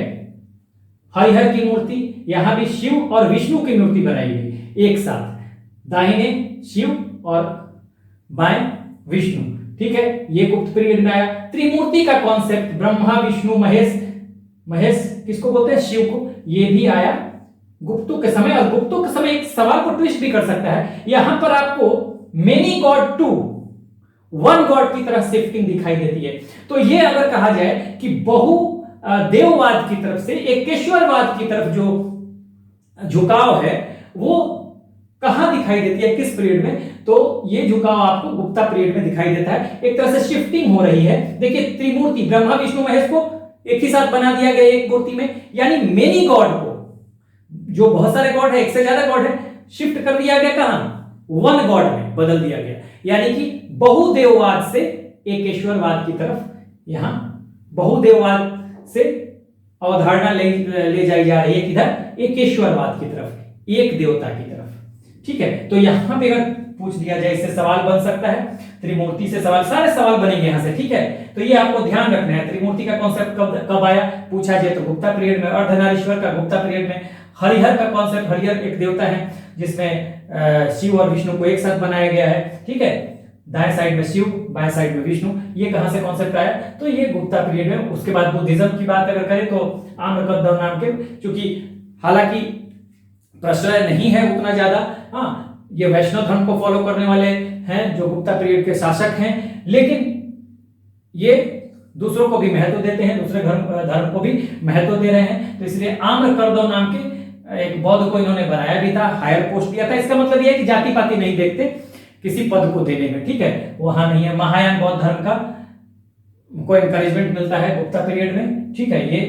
ये सवाल ऐसे बनेगा, गुप्ता पीरियड में बौद्ध धर्म की किस शाखा को प्रमोट किया गया या एनकरेजमेंट मिला, तो महायान शाखा को। नालंदा विश्वविद्यालय भी ऑक्सफोर्ड ऑफ महायान कहा जाता है, नालंदा विश्वविद्यालय को, कुमार गुप्त के समय आया था। तो ये सवाल बन सकता है कि कुमार गुप्त के समय कौन सा विश्वविद्यालय स्टैब्लिश किया गया, तो नालंदा।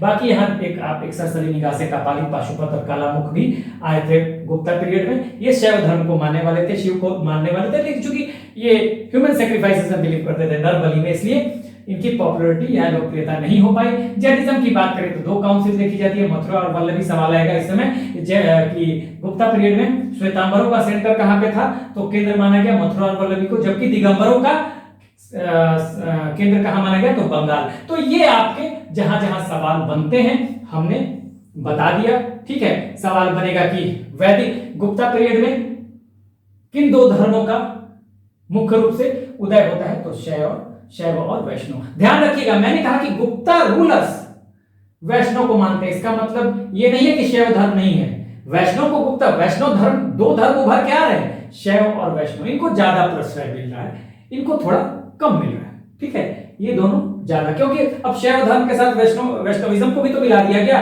ब्रह्मा विष्णु महेश, ठीक है। यहाँ पे देखिए, यहाँ पे शिव विष्णु को मिला दिया गया हरिहर में, इसलिए शैव धर्म और वैष्णव धर्म एक तरह से देखा जाए तो दोनों को समान रूप से यहाँ पे प्रमोशन मिल रहा है, और यहाँ इसके मानने वाले लोग भी हैं, लेकिन रूलर्स जो हैं वो वैष्णव धर्म को फॉलो करते हैं। तो एक बार आप स्क्रीनशॉट लीजिए।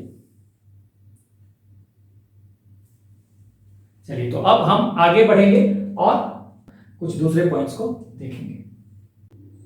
Let's move on and now will talk about literature of the Gupta period, यानी हम साहित्य की बात करेंगे गुप्ता पीरियड में। थोड़ा एजुकेशन देख लेंगे इसी में, और आर्ट पे तो करेंगे ही, तो यहीं पे मैंने बना लिया है, ठीक है, आर्ट के लिए भी, कला के लिए भी। तो देखिए यहाँ पर सबसे पहले कुछ प्लेज हैं। अगर साहित्य की बात करें तो साहित्य काफी डेवलप हुआ गुप्ता पीरियड में। आप देखिए जैसे कुछ नाटक लिखे गए, अभिज्ञान शाकुंतलम और मालविका अग्निमित्रम, इसमें राजा दुष्यंत हैं और शकुंतला है, उनका लव स्टोरी है ये अभिज्ञान शाकुंतलम में। जबकि मालविका अग्निमित्रम है, शुंग वंश का इतिहास है। शुंग वंश आप जानते होंगे कि हमने बताया था जब मौर्य डायनेस्टी की मौर्य डायनेस्टी का डाउनफॉल होता है तो 185 बीसी में बृहदत्त की हत्या करता है उसी का कमांडर इन चीफ, उसी का सेनापति पुष्यमित्र शुंग, और फिर शुंग वंश की शुरुआत वहीं पे होती है। हाँ, मौर्यों के पतन के बाद नॉर्थ इंडिया में, तो उसी से शुंग वंश का जो इतिहास है यहाँ पे मालविका अग्निमित्रम में मिलेगा आपको। फिर ये कालिदास का लिखा हुआ है, कालिदास का नाटक है, और इस तरह से कालिदास के कुछ काव्य भी हैं, पोएट्री है, ठीक है। ऋतु संहार, मेघदूत, रघुवंशम, तो ये आपको ध्यान रखना है। शूद्रक ने मृच्छ कटिकम लिखा, ये सामाजिक भ्रष्टाचार पे है, सोशल करप्शन पे है, ठीक है, मृच्छ कटिकम। उसी तरह विशाखा दत्त का मुद्रा राक्षस है, ये हिस्ट्री है। सीएम यानी चंद्रगुप्त मौर्य का, CM stands for Chandragupta Maurya, ये बस जल्दी जल्दी आप देखते जाइए, ठीक है। उसके बाद दूसरे विशाखा दत्त का की एक और बुक इसमें महत्वपूर्ण बुक है, देवकी चंद्रगुप्तम, ये हिस्ट्री है रामगुप्त का। देखिए ये चंद्रगुप्त मौर्य का है, मौर्य डायनेस्टी का, और रामगुप्त आपको मिलेंगे किसमें, गुप्ता पीरियड में। समुद्रगुप्त ये रामगुप्त मिलेगा उसके पहले, चंद्रगुप्त सेकंड के पहले, चंद्रगुप्त विक्रमादित्य के पहले रामगुप्त, ठीक है। तो वो उसके इतिहास की बात ये देवकी चंद्रगुप्तम में है, ठीक है। उसके अलावा वात्स्यायन का कामसूत्र और विष्णु शर्मा का पंचतंत्र, ये आपको याद रखना है। ये सब एक बार आप सरसरी निगाह से देखेंगे और इसको बार बार देखेंगे तो आपके दिमाग में सेट कर जाएगा। तो इससे सवाल तो बनता ही है, फैक्ट्स है, ये फैक्चुअल चीजें हैं, तो इससे सवाल बन सकता है, ठीक है। खासकर आपको स्टेट सर्विसेज में यूपीपीसीएस से बन सकता है। अब देखिए रामायण और महाभारत का फाइनल कंपाइलेशन जो होता है, फाइनल कंपाइलेशन होता है आपका कब, ये होता है गुप्ता पीरियड में, ठीक है। फाइनल आप हिंदी में लिख लीजिए, फाइनल कंपाइलेशन, ठीक है, फाइनल कंपाइलेशन ही आपको लिखिए इसको, ठीक है।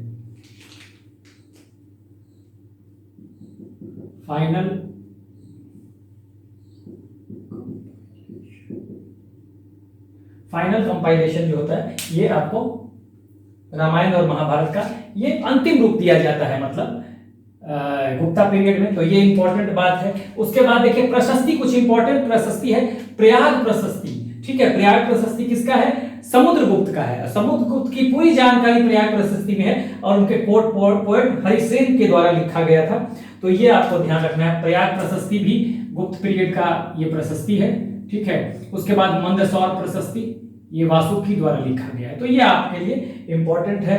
बुद्धिस्ट टेक्स्ट कुछ लिखे गए हैं, जैसे योगाचार, भूमिशास्त्र, असंग इसके राइटर हैं, ठीक है। और अभिधम्म कोश ये वसुबंध द्वारा लिखा गया। तो ये सब फैक्चुअल चीजें हैं, ठीक है। इसको आप सरसरी निगाह से देखते रहिए। सवाल ये बनेगा कि भाई अंतिम रूप जो है वो रामायण को या महाभारत को कब दिया गया, तो अंतिम रूप दिया गया इसमें गुप्ता पीरियड में, ठीक है। ये सब जो लिखे गए गुप्ता पीरियड में, ठीक है। प्रशस्ति लिखे गए, ये प्रयाग प्रशस्ति, मंदसौर प्रशस्ति, ये गुप्ता पीरियड। प्रशस्ति का मतलब एक प्रशंसा होता है, जानकारी दी जाती है, तो ये कोर्ट पोएट हरिसेन ने प्रयाग प्रशस्ति में समुद्रगुप्त के बारे में लिखा है, और मंदसौर प्रशस्ति जो है ये वासुकी ने लिखा है, ठीक है। उसके बाद बुद्धिस्ट योगाचार, भूमिशास्त्र असंग द्वारा लिखा गया, अभिधम्म घोष वसुबंध द्वारा लिखा गया। तो ये सब फैक्चुअल चीजें ये आप ध्यान रखिएगा, असंग और वसुबंध इसको याद रखिएगा, कोई दिक्कत नहीं, सब बहुत ज्यादा कुछ बताने वाली चीज नहीं है। अगर एजुकेशन को देखें, शिक्षा की बात करें तो उस समय शिक्षा के कुछ महत्वपूर्ण केंद्र जो थे, पाटलिपुत्र, वल्लभी, काशी और मथुरा। नालंदा विश्वविद्यालय की स्थापना कुमारगुप्त के समय होती है, अभी हमने पढ़ा है, पहले भी पढ़ा है, ठीक है। ऑक्सफोर्ड ऑफ महायान बुद्धिज्म इसको कहा गया, ठीक है। उसके बाद देखिए कला में देख लेते हैं। देखिए जनरली कला पर क्या होता था उस समय, एनसीईआरटी टेस्ट में देखिएगा कि वो धर्म का प्रभाव थोड़ा ज्यादा होता था, ठीक है। आप चाहे मौर्यन के समय, कुषाणों के समय आप गांधार आर्ट को देख लें, डोगरी की जगह गांधार आर्ट, मथुरा आर्ट, तो उस पे आपको धर्म का भी प्रभाव होता है कला पे, ठीक है ना।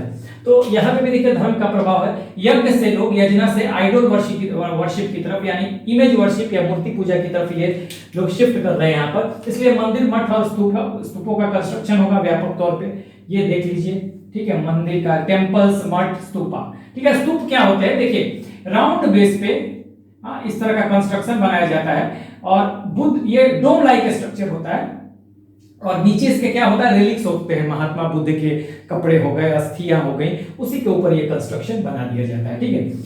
अब यहाँ पर देखिए मंदिरों का कुछ एग्जांपल ले लीजिए, जैसे दशावतार मंदिर बना इस समय देवगढ़ झांसी में, ठीक है। भीतर गांव मंदिर जो बना, दशावतार मंदिर देवगढ़ झांसी का है, भीतर गांव टेम्पल है या मंदिर है, कानपुर में है, ये आपको देखना है। सेकंड 2 मीटर ब्रॉन्ज इमेज, कांस्य का एक मूर्ति 2 मीटर की है, ठीक है।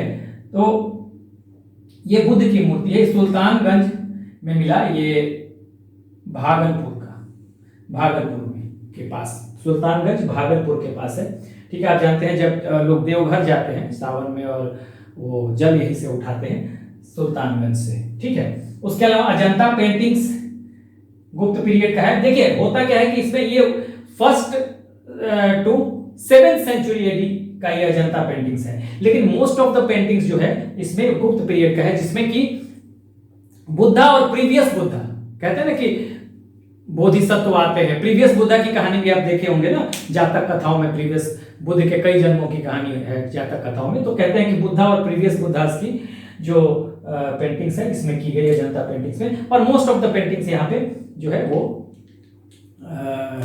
गुप्त पीरियड की है। त्रिमूर्ति अभी हमने पढ़ा रिलीजन में, ब्रह्मा विष्णु और महेश, ठीक है, ज्यादा बताने की इसमें जरूरत नहीं है। उस समय आ गया हरिहर की मूर्ति, जिसमें शिव और विष्णु और शिव को एक साथ बनाया गया आधे आधे भाग में, ठीक है, अभी हमने पढ़ा। उसके बाद अर्धनारीश्वर शिव और पार्वती की ज्वाइंट मूर्ति बनी है। तो ये सब चीजें यहाँ पे कला में आपको देखने के लिए आ जाएगी। हम अभी भी रिलीजन में ये सब कुछ चीजें हमने पढ़ी है डिटेल में। तो ये यहाँ पर कुछ ज्यादा फैक्चुअल चीजें हैं, ज्यादा कुछ बताने के लिए नहीं है, आप एक बार ले ले स्क्रीनशॉट। तो चलिए अब हम आगे बढ़ेंगे और अब हम देखेंगे साइंस एंड टेक्नोलॉजी को उस समय गुप्ता पीरियड के, और फिर लास्ट में हम देखेंगे डाउनफॉल। आइए अब हम देखते हैं गुप्ता पीरियड के साइंस एंड टेक्नोलॉजी को, यानी कि विज्ञान और तकनीक को। तो देखिए यहां पर भी सबसे पहले मैं बता रहा हूं आपको कि मेहरौली आयरन पिलर की हमने चर्चा की थी, जो जिसपे एक अभिलेख भी है, मेहरौली लौह स्तंभ लेख भी है। इस पे चंद्रगुप्त विक्रमादित्य के समय का, ठीक है। तो यहां पर देखिए कि यहां पर जो है उस आयरन पिलर पे दिल्ली में है और इस पर कोई रस्ट नहीं है, नो रस्ट, आज तक इस पे जंग नहीं लगा, नो रस्ट नहीं है इस पे, देखिए अभी तक जंग नहीं है इस पे। यानी कि ये विज्ञान और तकनीक के लिहाज से बहुत बड़ी बात है कि उस समय का आयरन पिलर आज तक इस पे रस्ट नहीं है। तो ये उस समय के साइंस की ही बात होगी। हाँ, साइंस उस समय किस तरह का डेवलप था, किस तरह से बनाया गया कि आज भी उस पे जंग नहीं लगा है। तो ये मेहरौली आयरन पिलर को आप याद रखेंगे। उसके बाद आर्यभट्ट, ये लिखा गया आर्यभट्ट के द्वारा। आर्यभट्ट एक मैथमेटिशियन थे, ठीक है। पंच सिद्धांतिका और बृहद संहिता वाराहमिहिर द्वारा लिखा गया, और ये वाराहमिहिर, ये सब आपको याद रखना है, फैक्चुअल चीजें हैं। ये वाराहमिहिर कौन था भाई? ये एस्ट्रोनॉमर थे और ये चंद्रगुप्त विक्रमादित्य के नवरत्नों में से एक थे, 9 ज्वेल्स आप कहेंगे, नवरत्नों में से एक थे वाराहमिहिर। उसके बाद देखिए अष्टांग हृदय जो आयुर्वेद से रिलेटेड है, वाग्भट्ट द्वारा लिखा गया। हस्तायुर्वेद, देखिए ये बड़ा इंपॉर्टेंट है, हस्तायुर्वेद ये मेडिकल ट्रीटमेंट किसका? एलिफेंट्स का। देखिए यहां गलत हो गया, लिख दिया था ना मैंने, कई बार ऐसा हो जाता है, मैं बार बार कहता हूं इग्नोर कीजिएगा। एलिफेंट यानी हाथियों की सुरक्षा चिकित्सा से संबंधित ये एक बुक लिखी गई, ठीक है, हस्तायुर्वेद। तो ये आपके लिए सवाल बन जाएगा कि गुप्त पीरियड में कौन सी ऐसी किताब लिखी गई जो हाथियों की चिकित्सा से, यानी मेडिकल ट्रीटमेंट ऑफ एलिफेंट्स, ठीक, उससे रिलेटेड था, related to the medical treatment of elephants. वो कौन सी किताब थी? तो आप कहेंगे हस्तायुर्वेद, ठीक है। तो ये बड़ा इंपॉर्टेंट है, बहुत ही इंपॉर्टेंट है, ठीक है ना, इससे ये सवाल बन जाएगा। राइटर कौन था? तो पलक्कव, देखिए यहाँ पर सब राइटर लिखे हुए हैं यहाँ पर। उसके बाद कुछ और स्कॉलर्स हैं गुप्ता पीरियड के। धन्वंतरी भी आयुर्वेद के स्कॉलर थे और ये भी नवरत्नों में से एक थे चंद्रगुप्त विक्रमादित्य के। जैसे ये थे वैसे ही धन्वंतरी भी थे, कालिदास थे, वेताल भट्ट थे, बहुत सारे लोग हैं, 9 लोग थे उसमें, छपड़क थे, ठीक है, वो मैं करा चुका हूं। उसके बाद नागार्जुन, ये बुद्धिस्ट फिलोसफर हैं, ये रसायन और मेटल साइंस यानी कि केमिस्ट्री एंड मेटल साइंस यानी कि रसायन और धातु विज्ञान के ये स्कॉलर थे। तो ये बस आपको एक सरसरी निगाह से देख देना है, कहीं अगर सवाल बना दे कि किस चीज से इनका संबंध है, इनका रसायन से संबंध है, इनका आयुर्वेद से संबंध है, ठीक है, इनका एस्ट्रोनॉमी से संबंध है, इनका मैथमेटिक्स से है, इनका हाथियों के ये जो है ये किताब जो है related to the medical treatment of elephants. और आयरन, मेहरौली आयरन पिलर जो जिस पर कि आज तक रस्ट नहीं लगा, ये भी उस समय के साइंस और टेक्नोलॉजी के लिए बहुत बड़ी बात थी। ठीक है, तो इसको आप एक बार आप इसका स्क्रीनशॉट लें। चलिए, तो हम अब चलेंगे आज के अपने अंतिम पॉइंट यानी कि डाउनफॉल पे, कि गुप्तों का डाउनफॉल यानी कि पतन कैसे हुआ। Finally we are going to discuss the factors regarding the downfall of the Gupta empire, यानी कि गुप्ता एम्पायर के पतन के क्या क्या कारण रहे, उन कारणों को हम यहां पर डिस्कस करेंगे। तो देखिए, यहां पर इकोनॉमिक कारण भी रहे, ठीक है, इकोनॉमिक कारण रहे, पॉलिटिकल एडमिनिस्ट्रेटिव कारण रहे, हुणों का आक्रमण रहा और कुछ रिलीजियस फैक्टर्स भी रहे। तो इसको हम देखते हैं बारी बारी से। देखिए, अब आर्थिक कारण क्या रहे। देखिए, हुआ क्या कि आपको पता है कि गुप्ता पीरियड में लैंड डोनेशन का एक प्रचलन हो गया। ठीक है, लैंड डोनेशन का मतलब ब्राह्मणों को दिया जाने लगा और बाद में धीरे धीरे कर्मचारियों को दिया जाने लगा। तो वहां पर उनका क्या हुआ, वो रेवेन्यू कलेक्शन वो करने लगे, उसका राइट मिल गया रेवेन्यू कलेक्शन का। फिर वहां का जो लैंड, जो एरिया इनको मिल रहा है उसका एडमिनिस्ट्रेशन देखने लगे और फिर फाइनली उनको वहां पे न्याय देने का अधिकार भी दे दिया गया, जस्टिस का राइट भी मिलने लगा धीरे धीरे। तो एक तरह से देखा जाए तो एक तरह वहां जिनके हाथ में ये लैंड आया वो वहां पे एग्रीकल्चर करने लगे। ठीक है, और हुआ क्या कि ज्यादातर लोगों के हाथों में लैंड जाने लगा। होता क्या था कि कई बार कर्मचारियों को सैलरी के बदले लैंड दिया जाने लगा। अब वो एक तरह से लैंडलॉर्ड हो गए, तो वहां पे एग्रीकल्चर कराना शुरू कर दिया, उन्होंने कृषि कराना शुरू कर दिया। तो ज्यादातर जो भी उस एरिया में रहने वाले पीजेंट हैं, आर्टिसन हैं, लेबरर्स हैं, मजदूर हैं या कृषक हैं या कारीगर हैं, उनको उनका मूवमेंट बंद हो गया और धीरे धीरे उनको लैंड की तरफ वो जमीन से बंध के रह गए, क्योंकि अब उस एरिया में शासक जो है, जो उसी को सामंत कहते हैं, जिसके हाथ में लैंड आता था, ठीक है, एक तरह से उसके पास सारे राइट आ जाते थे। तो छोटा शासक के रूप में, छोटे राजा के रूप में हो गया। तो वहां पे क्या है कि वो अब लैंड उसका है, वहां पे जो भी लोग रह रहे हैं कह रहे भाई खेती करो, क्योंकि उसको रेवेन्यू कलेक्ट करना है वहां से। तो अब इससे क्या होता है कि लोगों का जो ये कारीगर हैं, कृषक हैं, पीजेंट्स, आर्टिसन, कारीगर, लेबरर्स, मजदूर हैं, इनका मूवमेंट बंद हो जाएगा, क्योंकि अब ये जमीन से बंध गए, स्टिक कर गए कैसे, लैंड से। वहां का जो सामंत है उसको बांध लिया। ठीक है, तो इसका रिजल्ट क्या होगा कि जो दूसरे व्यवसाय होंगे, हाँ, जो दूसरे व्यवसाय होंगे, शिल्प होगा, इंडस्ट्री होगा, दूसरे उद्योग धंधे होंगे, वो नष्ट होने लगेंगे, क्योंकि लोग ही नहीं है, ज्यादा फोर्स दिया जा रहा है, ज्यादा बल दिया जा रहा है एग्रीकल्चर पे, कृषि पे। तो अब इसका देखिए एक आपको उदाहरण भी है कि उस समय कहा गया कि ये guild of silk weavers migrated from Gujarat to Malwa. Silk weavers हैं, उनके पास काम नहीं रह गया, तो ये लोग क्या कर दिया, इन्होंने ये माइग्रेट कर गए गुजरात से मालवा की तरफ, and adopted non productive profession, कुछ ऐसा व्यवसाय अपना लिया जिससे बहुत ज्यादा इनको फायदा नहीं हो रहा है, न राज्य को हो रहा है न इनको हो रहा है। तो और जो बाकी बचे हुए जो लोग हैं, जो माइग्रेट जिन्होंने नहीं किया होगा, उनको जमीन से बंध के रहना पड़ रहा है। सामंत कह रहा है कि भाई आप खेती कीजिए मेरे यहाँ। ठीक है, तो अब ये हुआ, इसका रिजल्ट क्या हुआ, ट्रेड घटा, कॉइन्स का प्रचलन भी घट गया है। कॉइन्स यहां कहते हैं कि ट्रेड घटा, कॉइन्स का प्रचलन घट गया। ठीक है, तो इससे क्या हो रहा है, अब जो देखिए, अब खाली एग्रीकल्चर हो रहा है, दूसरे व्यवसाय नहीं हो रहा है। तो खाली एग्रीकल्चर से भी काम तो चलेगा नहीं, दूसरा व्यवसाय भी चाहिए। लोगों का दूसरा व्यवसाय होगा तो और भी रोजगार मिलेगा, डेवलपमेंट होगा। ठीक है, तो इससे क्या हो रहा है, इकोनॉमी को नुकसान हो रहा है। देखिए, सारे डाउनवर्ड जा रहे हैं, ट्रेड जा रहा है, कॉइन्स का प्रचलन धीरे धीरे आपको अंत में देखेंगे कि स्कंदगुप्त के समय, जो मेन गुप्ताज में जो अंतिम शासक था स्कंदगुप्त, उत्तरगुप्त के पहले, वहां पे देखेंगे सबसे अशुद्ध सोने के सिक्के थे। तो सिक्कों का प्रचलन भी कम होने लगा था, मिलावटी सिक्के बनने लगे थे, अशुद्ध इम्प्योर सिक्के बनने लगे थे।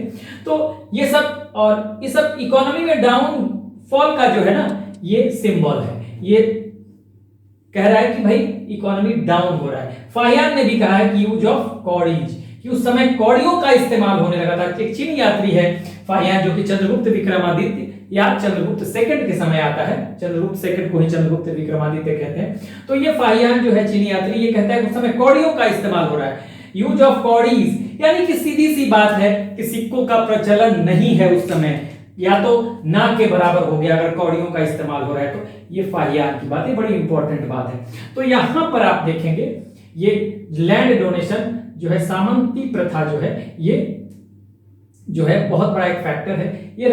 ये कह सकते हैं कि आर्थिक फैक्टर है। एग्रीकल्चर पे बहुत ज्यादा डिपेंडेंसी दूसरे व्यवसाय से बिल्कुल अलग थलग कर दिया, ठीक है, लोगों, ठीक है, जो किसान हैं, जो मजदूर हैं, जो कारीगर है, सबको करना पड़ रहा है एग्रीकल्चर, ठीक है। तो ये तो आपका प्रोडक्टिविटी कम ही हो जाएगा ना, अगर सामंत कह रहा है कि भाई आप एग्रीकल्चर करो, लेकिन आपका स्किल दूसरे क्षेत्र में है, तो आपका स्किल एग्रीकल्चर में नहीं है, तो अब क्या होगा, आपका प्रोडक्टिविटी कम हो जाएगा। तो यही रीजन है, ये इकोनॉमिक फैक्टर है। आगे अगर हम देखें पॉलिटिकल एंड एडमिनिस्ट्रेटिव फैक्टर, तो यहां भी आपको फ्यूडल सिस्टम यानी कि सामंती व्यवस्था एक कारण लगेगा। सबसे पहले अगर देखें तो फ्यूडल सिस्टम में लैंड डोनेशन हो रहा है, अभी मैंने बताया।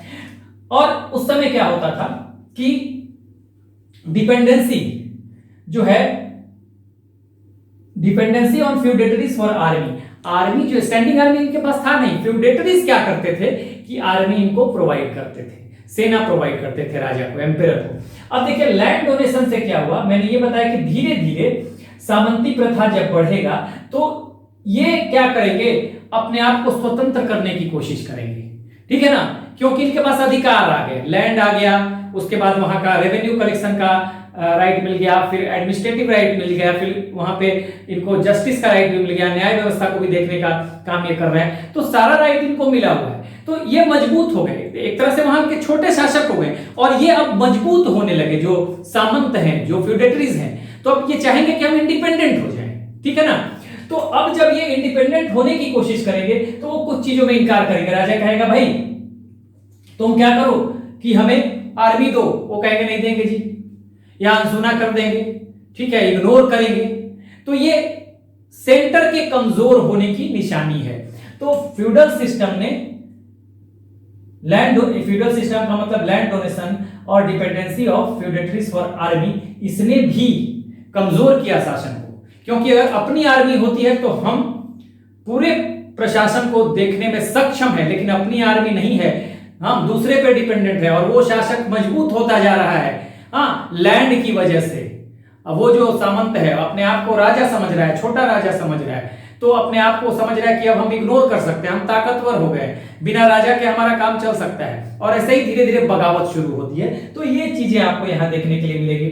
अच्छा देखिए, अब लैंड डोनेशन से क्या हुआ, अब एक चीज और हुआ लैंड डोनेशन से, एक तो ये इनकम घटेगा, जो कि लैंड डोनेशन से हमने क्या बताया, एक ये रीजन था जिससे कि इनकम घट रहा है लैंड डोनेशन से, ठीक है, जो क्योंकि रेवेन्यू कलेक्शन का अधिकार अब किसके पास है, एक तो ये भी कारण है, रेवेन्यू कलेक्शन का अधिकार तो फ्यूडेटरीज के पास है। हाँ, रेवेन्यू कलेक्शन, लैंड डोनेशन से इनकम कैसे घट रहा है, फ्यूडेटरीज के पास है, सामंतों के पास है, तो वो उनका क्या है, सैलरी वो निकाल रहे हैं उसी पैसे से। राजा के कंट्रोल, राजा ने छोड़ दिया है, एम्पेरर ने, जो सेंटर है एम्पेरर छोड़ दिया है कि तुमको वहां से थोड़ा सा अमाउंट दे देना है। तो पहले जब जब वो टेरिटरी है, जब वो लैंड उस सामंत के पास नहीं था, तब तो पूरा का पूरा रेवेन्यू राजा के पास आता है उस लैंड का, लेकिन अब तो सामंत अपने हिसाब से देते हैं, क्योंकि राजा देखने ही नहीं जाता, उसका कंट्रोल नहीं रह गया, कंट्रोल छोड़ दिया उसने, तो वो ज्यादा भी कमा रहा है तो हो सकता है कि थोड़ा कम ही अमाउंट सेंटर को दे रहा है रेवेन्यू के तौर पे, तो इससे इनकम जो है घट रहा है, लैंड डोनेशन से इनकम घटेगा, ठीक है। एक चीज और यहां पे आपको डिस्कस करनी होगी, ये फ्यूडल सिस्टम में वार पॉलिसी ऑफ समुद्रगुप्त का भी बहुत बड़ा हाथ रहा। वार पॉलिसी जो है समुद्रगुप्त का क्या था, हमने पढ़ा था नेपोलियन ऑफ इंडिया, समुद्रगुप्त के बारे में हमने पढ़ा था कि उसने अलग अलग राज्यों के लिए, मतलब अलग अलग क्षेत्रों के लिए अलग अलग नीतियां अपनाई। जब वो आर्यावर्त के राज्यों से लड़ता है तो पूरी तरह से अपने कंट्रोल में ले लेता है, ठीक है, आर्यावर्त के राज्यों से लड़ता है तो पूरी तरह से कंट्रोल में ले लेता है। ठीक है, उसी तरह से जब ये पड़ोसी राज्यों से, पड़ोसी मतलब ज्यादातर इसमें ईस्टर्न राज्य हैं और नेपाल है और बंगाल है और पंजाब भी है, इसमें पंजाब इसमें उत्तर वाले क्षेत्र में पंजाब का क्षेत्र है कीर्तपुर। तो ये सब जो है तो इसको पड़ोसी राज्य कहते थे। ज्यादातर इसमें असम है, मतलब असम के क्षेत्र हैं जिसको कहा जाता था कामरूप, समतटा, हाँ बंगाल है, समतटा बंगाल में है, और उसके बाद नेपाल है। तो इस तरह हिमालयन रीजन का नेपाल है। तो इस तरह पड़ोसी राज्यों को देखेंगे तो पड़ोसी राज्यों को तो क्या कहता है कि भाई आप कर दीजिए, टैक्स दीजिए और इंडिपेंडेंटली शासन कीजिए, उसके बाद हम आपका हस्तक्षेप कर, जीत लिया फिर उनको छोड़ दिया, सिर्फ आप कर दे दो, जरूरत पड़ने पर सलाम करो, हाँ टैक्स दे दो, यानी समय आने पर जरूरत पड़ने पर आकर कोर्ट में सलामी ठोक दो अपनी, ये इतना ही से हो गया। तो एक तरह से उसने इंडिपेंडेंट छोड़ दिया। हाँ, आठवीं राज्यों को अपने सर्विस में ले लिया था। एक तो आर्यावर्त के जो 12 स्टेट है, 12 स्टेट आर्यावर्त के थे नॉर्थ इंडिया के, उसमें उसने पूरा डायरेक्ट कंट्रोल में ले लिया था। लेकिन पड़ोसी राज्य थे उसमें उसने क्या किया कि उनको दे दिया, फिर जीतने के बाद भी छोड़ दिया, बस टैक्स भरते रहो और समय समय पे हाजिरी लगाते रहो मेरे कोर्ट में, ताकि ये लगे कि तुम मेरे अधीन हो बस। ठीक है, उसी तरह से आप साउथ इंडिया में जाएंगे, दक्षिणापथ में भी उसने क्या अपनाया, उसने कहा कि भाई ग्रहण मोक्षानुग्रह, अगर वो अनुग्रह करते हैं, याचना करते हैं, प्रार्थना करते हैं तो उनको फिर लौटा दिया राज्य, कहता है जाओ समय पर टैक्स दे देना, हो गया, अब हम नहीं आएंगे इंटरफेयर करने। यानी ग्रहण जीत लिया, मोक्ष उनको मोक्ष दे दिया, फ्री कर दिया, अनुग्रह उनके अनुग्रह पे, उनके रिक्वेस्ट पे, ग्रहण मोक्षानुग्रह इसका था दक्षिणापथ के लिए। ठीक है, दक्षिणापथ के राज्यों के लिए ग्रहण मोक्षानुग्रह। तो अलग अलग नीतियां। उसी तरह से विदेशी शासक थे, मैंने सारा पढ़ाया हुआ है, जब आप समुद्रगुप्त को पढ़ेंगे। विदेशी शासक थे शक, मुरुंड, हाँ ये सब जो थे, कुषाण, इनके प्रति उसका जो रवैया था, कहता था कन्योपायन, गरुत मंदक कन्योपायन, आत्मनिवेदन करो, रिक्वेस्ट करो, फिर क्या करो, अपने बेटी का विवाह, कन्या का विवाह मेरे यहां कर दो, मतलब गुप्त खानदान में कर दो, और फिर गरुड़ सील लगा के हम तुमको चार्टर दे देंगे कि जाओ अपने प्रांत में शासन करो। तो एक तरह से देखा जाए तो ज्यादातर जगहों पर, वॉर पॉलिसी में क्या रहा, ज्यादातर जगहों पे समुद्रगुप्त ने जीता उन क्षेत्रों को और उनको फ्री कर दिया फिर। ठीक है, कि आप जाइए शासन कीजिए, खाली समय समय पे हाजिरी लगाइए, हमको टैक्स देते रहिए। तब ऐसे शासक क्या होंगे, उनको तो फ्रीडम मिल गया, अब वो राजा का कंट्रोल ही नहीं है, हाँ राजा वहां देखने नहीं जा रहा है। तो अब क्या करेंगे ये, अब सारा न्याय व्यवस्था भी इन्हीं के पास है, अब क्योंकि जीत लिया लेकिन फिर छोड़ दिया, तो सब कुछ तो इन्हीं के पास है। तो अब क्या करेंगे, ये समय आने पर विद्रोह करेंगे ही करेंगे, बगावत करेंगे, क्योंकि एक बार हार चुके हैं। तो एक तरह से देखिए तो उसने, समुद्रगुप्त ने जो वार नीति अपनाई वो भी एक तरह से फ्यूडल सिस्टम को उसने जन्म दिया नए तरीके से, लेकिन वो भी एक तरह से सामंतों को उसने क्रिएट किया एक तरह से समुद्रगुप्त ने।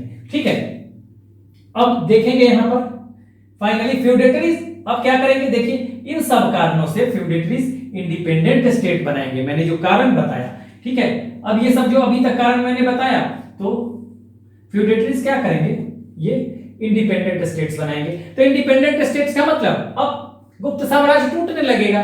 ठीक है, इस तरह से आप देखेंगे कि यहां पर कुछ विदेशी थे, हुण जो थे वो पंजाब और कश्मीर का के क्षेत्र में आ गए थे। हरियाणा का जो क्षेत्र है यहां पर देखेंगे तो थानेश्वर एक जगह है, थानेश्वर में आपको पुष्यभूति डायनेस्टी आ जाएगी। हाँ, हरियाणा में पुष्यभूति डायनेस्टी, यहां पर मैत्रक रहेंगे। ठीक है, यहां पर आपको कन्नौज में आ जाएंगे मौखरी, वैसे ही बंगाल में गौड़ आ जाएंगे। तो इस तरह से अब देखिए ये फ्यूडेटरीज जो हैं, और भी कई फ्यूडेटरीज थे, तो ये फ्यूडेटरीज जो हैं वो अब अपने आप को स्वतंत्र करने लगेंगे। क्यों? क्योंकि फ्यूडल सिस्टम ने जो सेंटर का कंट्रोल हट गया, एम्पेरर का डायरेक्ट कंट्रोल हट गया, अब वो धीरे धीरे मजबूत होने लगे। और मजबूत जब कोई होता है तो उस समय बगावत के सुर उभरते हैं। यही बगावत का नतीजा है कि ये सब आपको इंडिपेंडेंट स्टेट्स दिखाई देंगे। और इंडिपेंडेंट स्टेट्स का मतलब क्या है? स्वतंत्र राज्यों का मतलब है कि अब ये टूटने लगा। ठीक है, गुप्त डायनेस्टी, गुप्त एम्पायर जो है अब टूटने लगा। ठीक है, आगे हम इन सबको देखेंगे। यही पुष्यभूति और कन्नौज जो है, आगे जो कन्नौज में ये मौखरी वंश है, अब यहीं पे कन्नौज पाटलिपुत्र से अब पूरा सेंटर बन जाएगा, भारतीय इतिहास का सेंटर। अब हर्षवर्धन के समय से, नेक्स्ट हम हर्षवर्धन पढ़ेंगे तो कन्नौज बन जाएगा। ठीक है, नॉर्थ इंडिया में पाटलिपुत्र से शिफ्ट कर जाएगा, कन्नौज बन जाएगा। आगे हम देखेंगे। अब उसके बाद हुणों का आक्रमण है। देखिए हुणों का भी जबरदस्त आक्रमण रहा है। एक बर्बर जाति हुण, जो कि मैंने पहले भी आपको बताया कि जो कि सेंट्रल एशिया, ठीक है, ये देखिए ये पाकिस्तान हो गया, ये अफगानिस्तान हो गया। अब इसके यहाँ ये ईरान हो जाएगा, पाकिस्तान और अफगानिस्तान के बॉर्डर से लगता हुआ ईरान हो जाएगा। तो यहाँ ईरान और अफगानिस्तान के ऊपर मध्य एशिया है। तो एक बर्बर जाति थी। हाँ, इन्होंने पहले सबसे पहला अटैक जो हुआ है स्कंदगुप्त के समय हुआ है, हुणों का आक्रमण। ठीक है, हुणों का पहला अटैक जो है स्कंदगुप्त के समय हुआ है। ठीक है, तो स्कंदगुप्त के समय तक तो स्कंदगुप्त ने तोड़मान के नेतृत्व में, शाहनवाज के नेतृत्व में हुणों ने आक्रमण किया है। मिहिरपुर के नेतृत्व में भी बाद में हुआ उत्तर गुप्तों के समय। तो एक तरह से देखा जाए तो हुणों को स्कंदगुप्त ने बहुत अच्छे से उनसे फाइट किया है, हुणों से। लेकिन स्कंदगुप्त के बाद देखिए मेन शासक गुप्ता का कहां से कहां तक है, आपको शुरू होता है श्रीगुप्त से और स्कंदगुप्त पे आके खत्म होता है। तो स्कंदगुप्त तक तो हुणों से ये फाइट करते रहे। स्कंदगुप्त के समय तक जो गुप्ता हैं वो फाइट इनका होता रहा और इन्होंने हराया भी। लेकिन स्कंदगुप्त के बाद हुणों ये शासक जो है उत्तर गुप्त जो है बिल्कुल कमजोर पड़ गए। और हुण क्या किया, हुणों ने इनको कई बार माते दी गुप्तों को। और अगर देखा जाए तो स्कंदगुप्त के समय हराया तो जरूर था, लेकिन देखिए लास्ट स्टेज में अंतिम मेन गुप्ता शासक, अंतिम महान शासक अगर कहा जाए स्कंदगुप्त को, तो वहां पर देखेंगे जो लड़ाइयां होती थी। आपको कुमारगुप्त के समय पुष्यमित्रों से हुई थी, जनजाति थी, उनसे लड़ाई हुई थी। फिर ये हुणों से होती है बाद में स्कंदगुप्त के समय। तो हरा तो जरूर दिया, लेकिन इसमें जनधन की क्षति तो हुई। हाँ, पैसे तो लगे आखिरी स्टेज में। और आप जानते हैं कि स्कंदगुप्त के समय सबसे अशुद्ध सोने के सिक्के थे। यानी तो ऐसे ही देख रहे हैं कि आपको शासन कमजोर हो चुका है। अशुद्ध सोने के सिक्का ने, मिलावटी सिक्कों का मतलब क्या है? मिलावटी कॉइन्स का मतलब, इम्प्योर कॉइन्स का मतलब कि आपकी इकोनॉमी जो है वो नीचे की तरफ जा रही है, डाउनवर्ड जा रही है। ठीक है, तो इस तरह से हुणों का आक्रमण जो है, वो हुणों का आक्रमण भी बहुत बड़ा रीजन रहा। ठीक है, गुप्ता एम्पायर के डाउनफॉल में। उसके बाद देखिए रिलीजियस, धार्मिक कारण क्या रहे यहां पर कुमारगुप्त हैं। अच्छा, एक चीज अगर आता है कि प्रथम बार हुणों ने किस गुप्त शासक के शासनकाल में आक्रमण किया, तो स्कंदगुप्त के समय। ये मैं स्कंदगुप्त जब पढ़ा रहा था वहां भी मैं बता चुका हूं। उसके बाद रिलीजियस फैक्टर जो है, कुमारगुप्त जो है स्कंदगुप्त के फादर, ठीक है, स्कंदगुप्त के पहले, तो ये डोनेशन देने लगे थे। इनका जो झुकाव था, थोड़ा सा आस्था बढ़ गया था इनका, कुमारगुप्त का। वैसे तो गुप्त शासक जो थे वो वैष्णव थे और बौद्ध धर्म का संरक्षण उतना प्राप्त नहीं था। हालांकि बौद्ध धर्म को गुप्त शासकों का उतना संरक्षण प्राप्त नहीं था जितना वैष्णव धर्म, वैष्णविज्म को या शैविज्म को था। ठीक है, लेकिन इनका दूसरे धर्मों से भी कोई बैर नहीं था। हाँ, उस तरह से संरक्षण भी नहीं दिया जाता था बौद्ध धर्म को। लेकिन कुमारगुप्त का झुकाव थोड़ा सा बढ़ गया बौद्ध धर्म के प्रति और बौद्ध भिक्षुओं और मठों को ये खुल के दान करने लगे, खुल के दान करने लगे। तो इसका रिजल्ट क्या हुआ? अब खुल के दान करेंगे तो इनकम घटेगा, तो ये इनकम घटने लगा। तो ये सब कुछ रीजन थे गुप्तों के पतन के। इसको आप डिस्कशन के तौर पे भी ले सकते हैं। आपको अगर क्वेश्चन लिखना भी हो कि डाउनफॉल के कारण क्या थे, तो उसको आप दे सकते हैं इस तरह से। और इस तरह से गुप्तों का पतन होगा और कई डायनेस्टीज उभर के आएगी। मैंने अभी अभी बताया कि यहाँ पर थानेश्वर हरियाणा में पुष्यभूति डायनेस्टी आएगी। और यहाँ पर मौखरी आ जाएंगे कन्नौज में।